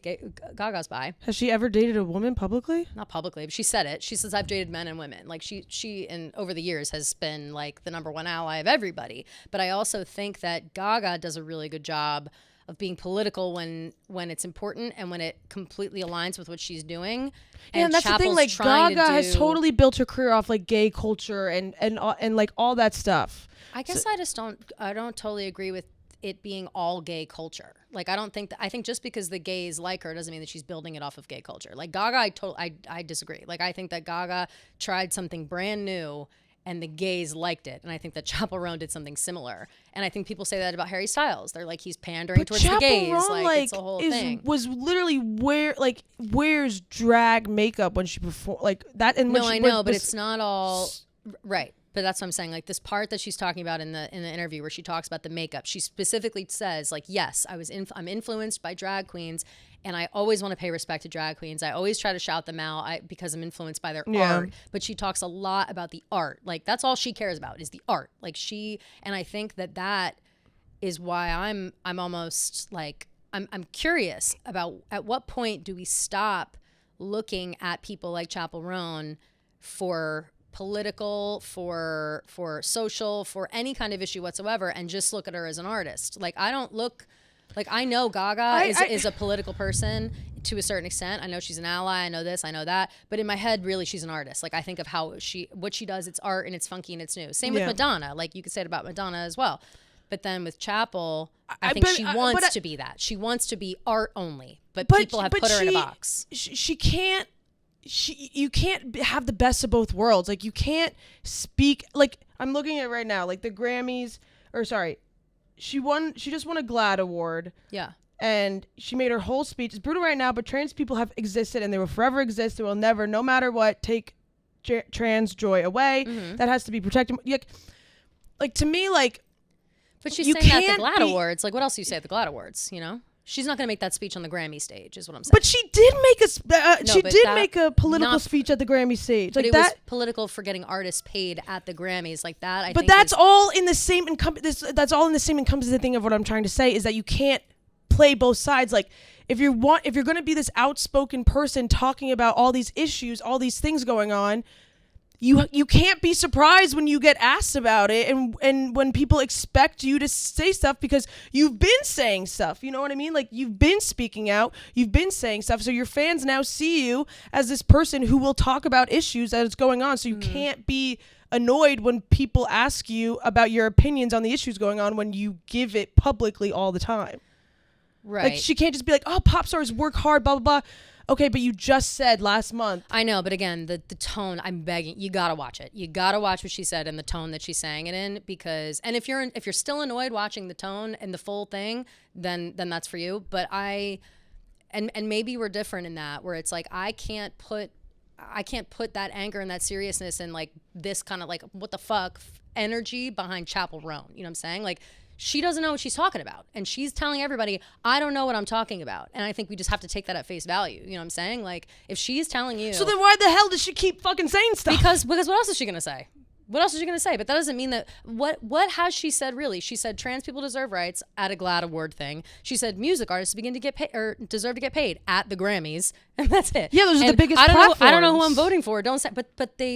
But again, if she were saying trans rights at the Grammys, that would be different. That to me is different. That's just one example. She's said it millions of times. No. But do you see what I'm saying? Sends a message to trans fans at the 2025 Grammys. But do you see what I'm saying about the speech that she gave at the Grammys being different than the speech that she gave at the GLAAD Awards? This was at I misspoke. This was at the Grammys and on the red carpet with GLAAD. With GLAAD, okay, but that's still GLAAD. That's gay. You're talking specifically about gay rights. This isn't the first time Chappell has used her platform to send a message to the LGBTQIA community. Best New Artist at MTV Video Music Awards. She dedicated her award to drag artists and queer and trans people who feel pop. She also sent a strong message. Fuel pop. That's exactly. She said all these for things all these during queer Call Her kids in Daddy. Midwest watching now. I see you. I understand because I'm one of you. Like, yeah, that makes sense. Hopeful message comes after Donald Trump. Like, that makes sense for sure. She's speaking positively. She's an ally. She's made that clear. But she is talking specifically in that Call Her Daddy clip about voting and who to vote for and all that shit, being like, I don't know what I'm talking about. I just acknowledge and stand for trans people. And I want you to understand the difference in the Grammy speech where she's talking about paying people is not the same as standing up for LGBTQ rights. Like, that's different. That's a different thing. Her going up there, honestly, if you're to claim that she's pandering to somebody, the speech she gave at the Grammys is pandering. She's pandering to everyone in the room, being like, we all deserve to get paid more. That's what she said at the Grammy speech, which is true, but she's thinking about herself and everybody else in the room. When she's at the GLAAD Awards, she's, of course, saying, and anywhere else that she's speaking up for gay rights, she means that, but she's not somebody who, like, gay rights, love it. But what is she going to do? She's going to go march into Congress and do something about it? Like, no, of course not. She's way more outspoken than... But what else is she supposed to say, though? Like, what else is she supposed to say? What do you mean? I'm confused by what you mean by what is she supposed to say? Would you have wanted her to say vote for Kamala is, I think, what everybody's mad about. Like, she didn't say vote for Kamala, so everybody was like, you can't talk about politics without whatever. And then she wanted to call her daddy, being like, I'm just a fucking pop star. I'm an ally. I love the drag queens. I do my best, and I just want to do music. I'm busy, whatever. That was the tone. And now everybody's pissed, being like, well, you can't mouth off or whatever. So is she just supposed to say nothing and say, thanks for my award, goodbye? Or she is supposed to, like, throw away all of her money and donate it all to trans people? Like, what is she supposed to do? Stand on your ground a little bit. Like, it's but how is that not? I don't think that she's not standing on her ground because she says, don't look to me for political advice. I think that also politics, there are different lanes of politics. Like, don't ask me, Kelly Keegan, about politics when it comes to Trump and Kamala. I'm not as informed as I would like to be, and I just don't understand it. And people may think that's stupid. Chappell Roan feels the same. Don't ask me. I feel stupid. I can't do it. Because that's a lot of pressure to put on one person, especially who doesn't feel so confident in what they're saying. Yes, of course, in your brain, it's like, vote for Kamala. But, like, what if, Republicans buy sneakers too? Dave Portnoy says it. You know what I'm saying? Like, you have to... she's still making money on her music. She's still becoming famous. If she didn't give a fuck and she was a political person, she would make no money. She would put out songs on SoundCloud and she'd be this, like, indie bitch. You know what I'm saying? Like, she's a product of the machine, whether we like it or not. And I think that her saying on Call Her Daddy, don't come to me for political advice, is not the same as, like, hi, I stand for gay rights and everybody else that's involved. Like, I think that that's still fine to say. That doesn't mean that she's political. Like, caring about people doesn't make you political. Do you think? It is political at the end of the day, though. But I think I think that's why we're in what we're in, because it's like, caring about people shouldn't be political. But it is. I know, but just because she cares about people doesn't mean that she then has it's know crazy every policy and like, that's crazy. No one's saying that. I'm just saying. But that's what people are saying when she's like, I don't know anything about politics. So what she's saying, I don't know about politics, are the intricacies of every policy that comes across Twitter every single day that tells us what's happening in the world. Like, yeah, sure. If you know every single one of those things and you know the ins and outs and you went to school for poli-sci and you know every single, yeah, sure. But Chappell Roan doesn't know that. So why am I calling Chappell Roan? Same thing as when we said with Taylor Swift. Why am I calling Taylor Swift to ask her who to vote for? I'm not. Like, I'm not asking Taylor Swift. Love her to death. I'm sure our values align, and they do, it seems. But in reality, like, I don't know her. We don't know Chappell. We don't know these people. So it's like kind of crazy to push all that pressure on someone like her and get mad at her and be flippant. I feel like everybody's too flippant and like too quick to get mad about someone saying, I don't know politics. Like, I feel like that to me also creates a problem, you know? Why can't she do what she's doing without then, that's what I'm saying. What is the next step? What would you like from her that makes it satisfactory to what you're talking about when it comes to politics and knowing politics and being allowed to speak on politics? Just be like, yeah, you know, I talk a lot about gay rights, trans rights. There's one side that supports and there's one side that doesn't. Take your fucking pick. Right, but she has made it clear that she's an ally. So now what? That's what I'm saying though. It's like you cannot have her go down the list, because then it's like, yes, I'm pro-abortion, but no, I'm not pro this, or I am pro this. Like, and then you find out accidentally that your fave is a fucking independent libertarian, and nobody wants to hear that either. You know what I'm saying? Yeah, I don't know. It's just so much more complicated than she's stupid because she doesn't care about politics. And I also think that clip screwed her with that too, because again, the whole interview as a whole, it doesn't. Like, she sounds young when she talks. I'll say this, like, about her. A lot of the time I felt that she was talking young. Like, she was talking like she was kind of stupid. I did think that the whole time. I also thought that she was being a little flippant, and I thought that she's very much, like, in her own world. Like, she is, I am Kaylee is her real name, and I'm also Chappell Roan, and I put on a lot of makeup, and I love drag queens, and I'm dating a woman now, and that's, like, basically the whole interview. You know what I'm saying? Like, it was not a pandering interview. There were no political messages from it whatsoever. That clip itself was like the longest they talked about it. And I just think, yeah, I mean, that sucks. If you're looking for someone who speaks out politically in the way that maybe everybody wants, like, I honestly don't know. I don't know a single pop star right now that does it right. Even Taylor Swift. She had one post, but great. What if Taylor went up there and said, like, well, I don't know about Taylor politics. doesn't do what Chappell does. No, but she also doesn't give interviews. Right, but wouldn't that also be said to be a problem? Like, well, are you an ally? Are you this? Are you that? But it's like we reference, yeah, she had the music video. Yeah, we know she is. She said she is. Like, but we don't grill her based on her political because she's been super quiet about that stuff recently. So, like, I feel like there's no push there. So maybe if Chappell wants to be quiet about it now, maybe that's why she said that. Maybe she's done. Maybe she's done being the figurehead. That's kind of just what I'm saying at the end of the day is, like, you can't be so... oh, I don't know anything. I think the clip made it seem like she was acting like that. I swear to God, that was not the takeaway. Like, yeah. I didn't think, like, what an idiot. You know what I mean? Like, I swear. I just feel like, I guess at the end of the day, I just feel like, and I guess this is just a personal opinion. Yeah. But I just really feel like you guys got to stand your ground a little bit. Like, if you're gonna,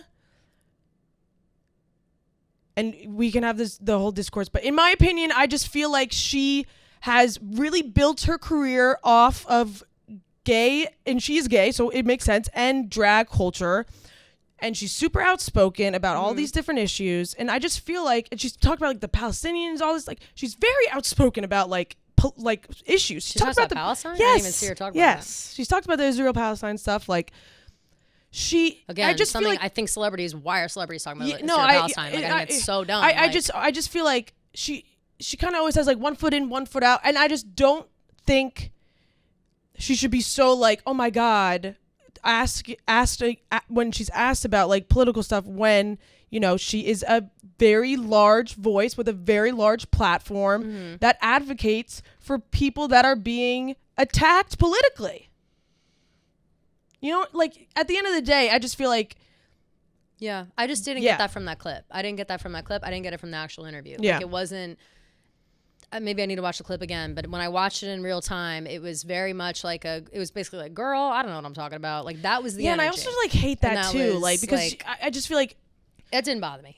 Because again, it's like, I would love to have someone to look to be told what to do / to inform me, because I do feel uninformed. I feel very uninformed all the time because, again, I don't know what to believe what I see online. I truly do not. I have no idea what is real, what is fake on either side. Everybody is lying all the time. That's not even an exaggeration. You know what I mean? I would love someone to look to believe. And Chappell's just saying, it's not me, girl. And I think that most celebrities would say the same thing. You know what I'm saying? And I'm fine with that because I don't think, and I think that this hopefully is the last time that we stop listening to celebrities, that we stop listening to random articles we see online, random people online, nobody who knows what the fuck they're talking about, everyone who is using their opinion to push someone politically. I would very much like people to think for themselves. You know what I'm saying? And I think that the further away we get from celebrity and political propaganda as we can, the better. And I think if she's going to go up there and be like, listen, girls, I don't know what the fuck I'm talking about. Fine, good. One person off the list. I will not look at Chappell Roan. I see that she supports the gays. Of course she does. She's gay. I see that she supports young artists and their new money. Of course she does, because that's her. You know, lame excuse. You think it's lame? Yeah. Do you think other celebrities are lame? Especially for someone who has she's talked about it. So so you're just saying you're talking out of your ass? Like, okay, that's fine, I guess. I don't think what she's saying is out of her ass. I think she believes that gays deserve rights. She's not smart. Yeah, she's very vocal about that. I guess I don't like the. I'm busy. Like no one's too busy to fucking pay attention. And again, like in the full interview, that is the tone. Like Alex Cooper brings it up, not in a serious way. Like she isn't like, so what are your thoughts on politics? It was more like so when the election came around, everybody wanted you to vote, and you said, don't look at me. And she was like, girl, I'm busy. And then got serious. And then it was much better as a whole. I know I keep saying that, but it was like, if you're off Chappell because of that, I think that you got to watch the whole thing because it's her tone is so. As soon as you see her tone and understand her tone, I think that you'll think a lot differently of her. Could be negatively.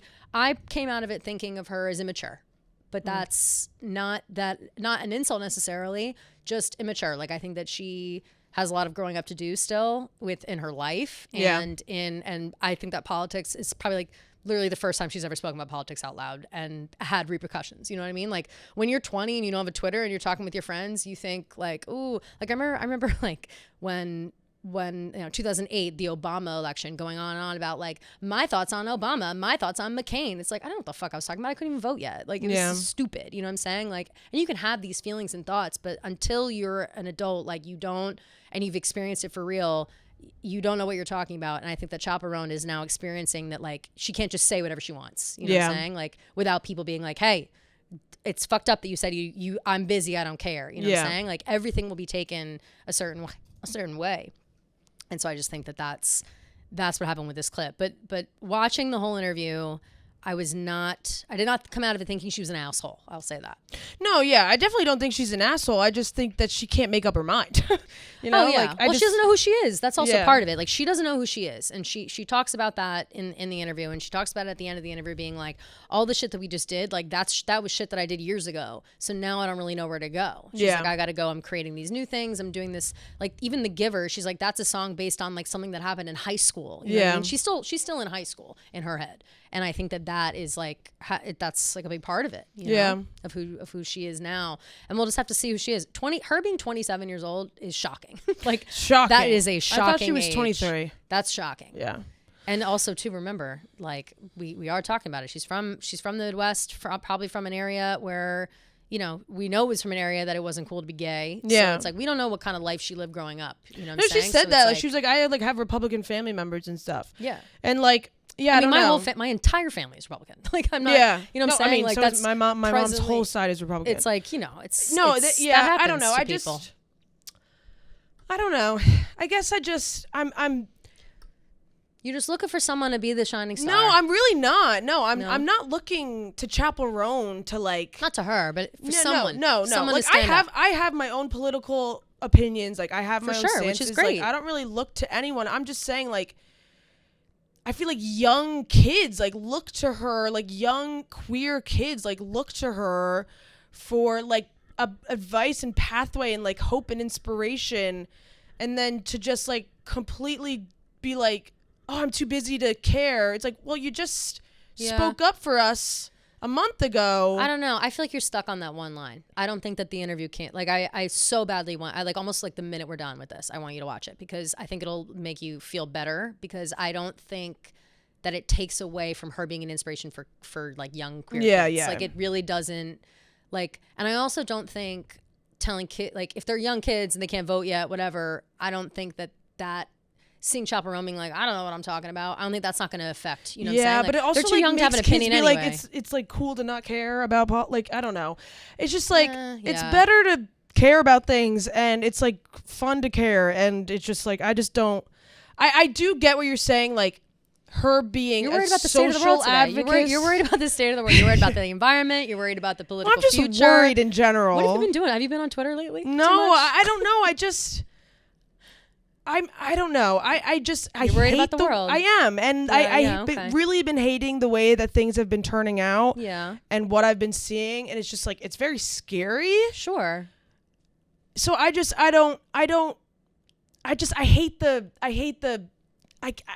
I don't know. I can't care. Yeah. It's like, well, just you hate look at your you hate apathy. Apathy is not cool. That is something that I think people think that it is. I feel like in these times, it's important to have a little bit of a finger on the pulse. For sure, have a finger on the pulse. So for her if you're going to be doing it, but like I get what you're saying. Like, or I almost though or say that you don't and then never talk about it again. Yeah, like, I think so. Or I'm like kind talk of about it with your hoping, friends. Like, like don't again. fucking put out this 10-minute video. Like you'll never catch me doing a political rant. But I get like you'll never catch me doing that. I get what you're saying with like the whole like the social activism of it all, and then like maybe not knowing about the ins and outs of like, you know, the economy and other parts of politics that also come involved. But like,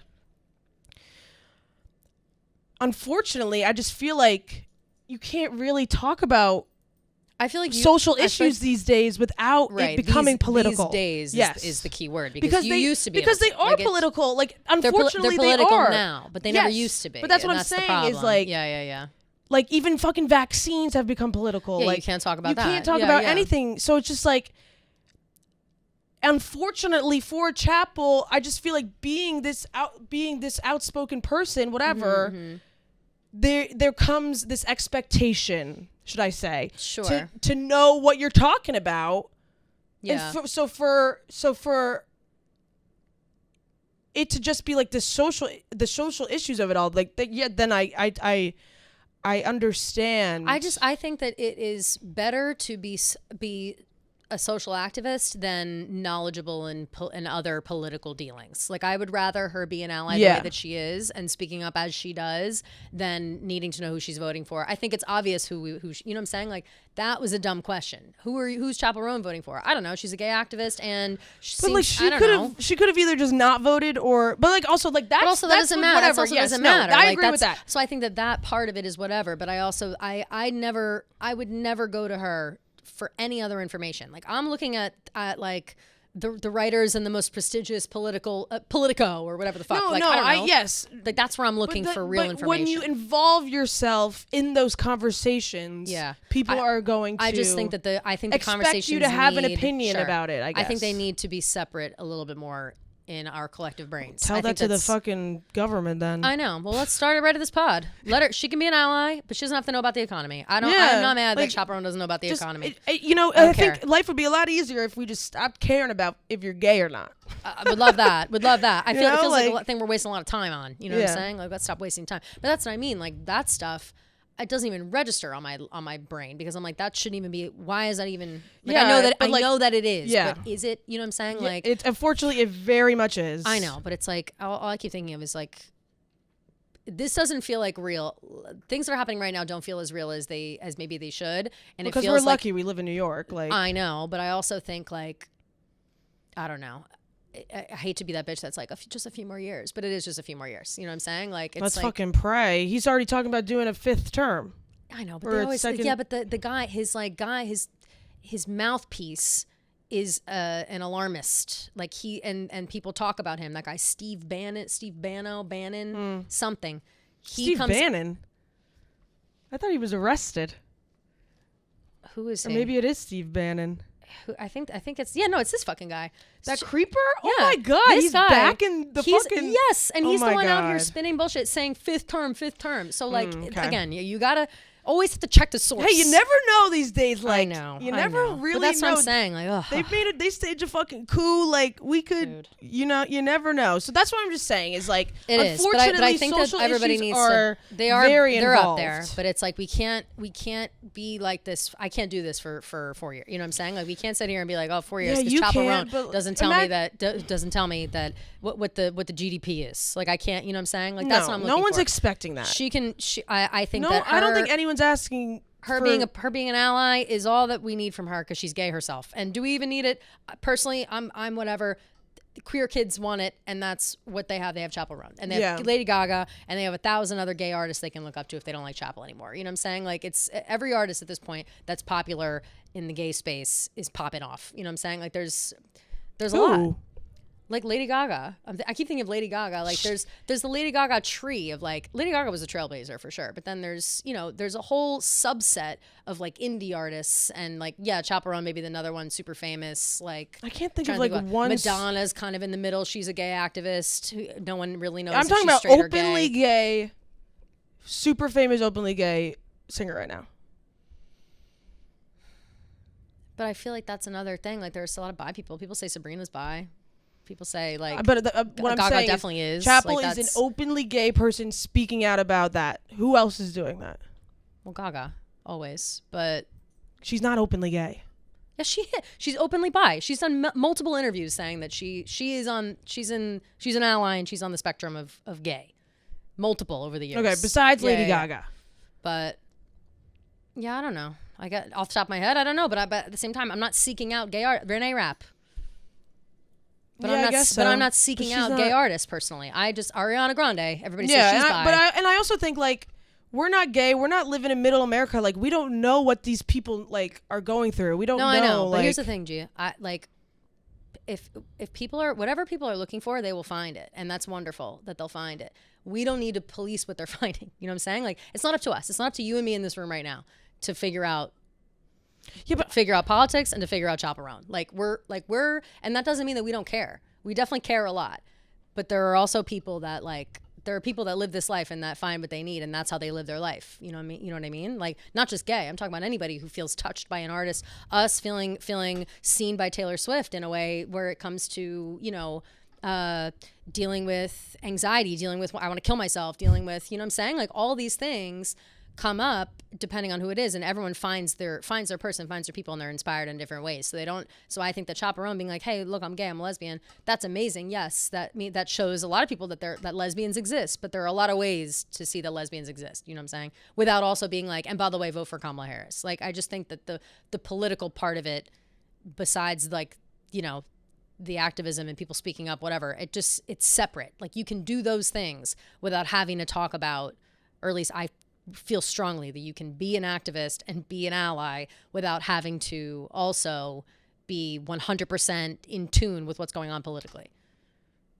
And you're saying you can't separate the two. And I think there needs to be separate because caring for people should not be a political issue. But it's not separate right now. Like when there's being laws passed about trans we're having the people, same conversation over and over. We're saying the same thing over and over again. I'm saying it should be separate. But it's not. Right. But so what are you going to do about it? That's what I'm saying. Like, what are you going to do? What's Chappell Roan going to do? Nothing. So we can't keep having the same conversation over and over again. But what I'm saying is that I wish that they were separate. They are not. And so if you're saying Chappell Roan needs to shut the fuck up across the board, then that's what you're saying. But it's like, I don't agree with that. I think that she can keep it separate however she wants. Because if she's helping somebody, she's helping somebody. She's certainly not helping me decide who I'm voting for the president. Okay. You know what I mean? Yeah. Did she help you decide who to vote for Kamala? I never said that she was my person to go for. I'm trying to lighten it up. I'm just annoyed. I'm sorry you're annoyed, but it's like, it's a crazy not conversation. Everything's fact. Like there's two. No, I know, but that's what I'm saying. It's like, but you adamantly saying that they're not. What does that do? I feel like me saying I wish it was separate is a little more optimistic than they're not. You know what I mean? It's hard to be like when it's just a fact that that you're feeling salty. You cannot sit here in the doom and gloom for 4 years. It's not salty when it's stuff that's happening in real life right now. No, of course it is, G. But you can't. Are you going to ruin your life until it's fixed yourself? You're going to get worked up on a pod? Okay, yeah, I just won't care. You know that's not what I'm saying. So then what are you like? I don't know. What I'm saying is that you are very worked up by this. I can see it. I know it. I feel it. But there has to be a point where you let yourself, like, you don't have to be wrapped up in it the whole time. You know what I'm saying? Like, it's not your fault that the world is like this, and you alone are not. I know, but it's like if there aren't people that aren't upset about it, then nothing's gonna change. But okay. If I don't care and this person doesn't care, we all just don't care. Or maybe it'll change. No one's going to make the change. No one's saying you don't care. No one is saying you don't care. I'm saying that there are, like you're saying I care too much. No. That's not what I said either. I'm saying that there's a point where you care for sure, but you can't project it on everything you see. This is not one of those things. Like this, Chappell Roan is not, you can't channel your anger at Chappell Roan. Like she's not going to fix anything.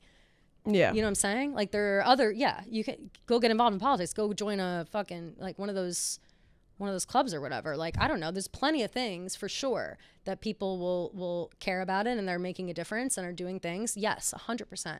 But I think that with this situation, it sounds silly to put it all on someone, like, you know what I mean? Like to generalize like that. I don't think it's fair. Yeah. Because if you say about her, you could say it about literally anyone. Yeah. You know what I mean? Yes. But I know you care about it. I'm not saying that you don't. And I'm sorry if it sounded like I said that you didn't, because I know that you do. And I know you want the world to be a better place. I'm sorry that it's not. Yeah. What are you going to do? But we do live Nothing, here. I guess. There's nothing to do right now. Right in this exact, what are we going to do right now? Yeah. March on Washington. They already tried. Yeah. And then they already tried. It's like, you know, there's nothing to do in this exact moment. Yeah. Just live our life. Yep. Anyways. I'm sorry that it's like that. Yeah. What are you going to do? I think that's all of our things anyway. Yeah, I'm gassed after that conversation anyways. Are you sure you don't want to talk about Morgan Wallen before we go? He's all we have left. I hate that fucker too, okay? So no one hates anybody more than I hate Morgan Wallen. Morgan Wallen walked off the SNL stage and he's an asshole. And everyone's like, oh, you got money. I don't even think you get paid to do SNL. I don't think so you do just either. Took the clout from SNL and then you left. Like, you're just a pussy. But why does he even loser. want the clout from SNL is the question. Like, if he's get me back to God's country. God's country, fuck off. I know. He's such a dumbass. He's such a loser. Such a dumbass. Did you see what Kenan Thompson said? He's like, I thought he had to go potty. He might have to go potty. It's just crazy. And then, like, I think, like, Lorne Michaels was like, oh, he's welcome back whenever. Lorne always says that shit. I'm like, Lorne, you're such a suck up. Why would they even ask him in the first? I really am confused as to why they would even ask him in the first place. Mikey Madison, like, why do her so dirty like that? I don't even know. I love Mikey Madison though. Did you see the Squidward? I didn't see any of it, honestly. They did a they're not Lonely Island, they're the new guys. The new Lonely Island. I never know their name. Please Don't Destroy. Please Don't Destroy. And I'm sorry, I constantly forget their name. Please Don't Destroy did a sketch with Mikey Madison about SpongeBob characters, but it was a dramatic, like, Friends thing. Yeah. And it was like Squidward and SpongeBob are like together. Like, it was fucking hilarious. You have to watch. It's so funny. I don't want to spoil it any more than that. Very, very funny, very creative. But I didn't say anything else past that. So yeah, and that's Morgan Wallen's fault. Yeah, no, literally. I saw him on the dock and I said I will not be watching. I hate that guy so much. He's like the one celebrity that, like, I just fucking hate. He really is just a piece of shit. And I was dying. Somebody was tweeting, like, waiting to give my thoughts on Morgan Wallen until I see Caleb's thoughts. Because remember when Caleb Presley, oh my God, when he like had to put out that press after Morgan Wallen threw a chair over the top like, of the I know tin roof Morgan, or whatever. he's a good guy. So dumb. Shut the fuck up. Shut up, Caleb. He's not a that good was the guy. Dumbest shit. That made me. I mean, Caleb, whatever. But that was the most insane tweet I've ever seen from Caleb in my life. Like, did he's Morgan not a good dude. Give you a little kissy poo poo after that? That's what I'm saying. He's not a good dude, and he's an awful He's person. off the sauce allegedly now. Hopes he gets better, but maybe if he's off the sauce, he'll grow a brain. So good for him. Wouldn't that be nice? Yeah, he's since he threw the thing, he's been off the sauce allegedly. Who knows? Well, they didn't teach him manners, so clearly not. So yeah, fuck that. Fuck him. Fuck the country and the world and everybody. And we'll be feeling good on Thursday. Yeah, no politics on Thursday. No politics we promise. on Thursday. No politics on Thursday. But until then, submit thoughts. And if you want to submit a thought on whatever you want to submit a thought on, do it. If you want to say fuck you, Kelly, you're ignorant, do it. If you want to say fuck you, Gio, you don't know what you're talking about, do it. Do whatever you want. These our Thursday episodes are for the fans, so we're looking forward to it. Hopefully, should we do a draft or something on Thursday? That could be fun. Yeah. We've been teasing a draft. I know. I feel like should we do a red draft? Red is technically next on our list. We did red with Dave. Not draft, sorry. Deep dive. I was thinking about deep dives. I would do a red deep dive. Do a red deep dive? Wait, I would love that. We should do I would love that too. Okay, Let's do that. So Thursday, red deep dive. That'll be great. Look forward to that. Also, make sure you get your questions in at 347-450-0723. 347-450-0723. Leave a voicemail or go ahead and text that number. And then you can also message us on the Taylor Watch Instagram account. You can also wait until tomorrow, Wednesday, to see our stories. We will have our rapid fire questions thing that pop up, something that we love to do on the show now. So keep your eyes on the stories. Ask a rapid fire question while we're recording in real time. Until then, we will see you on Thursday. Love you guys.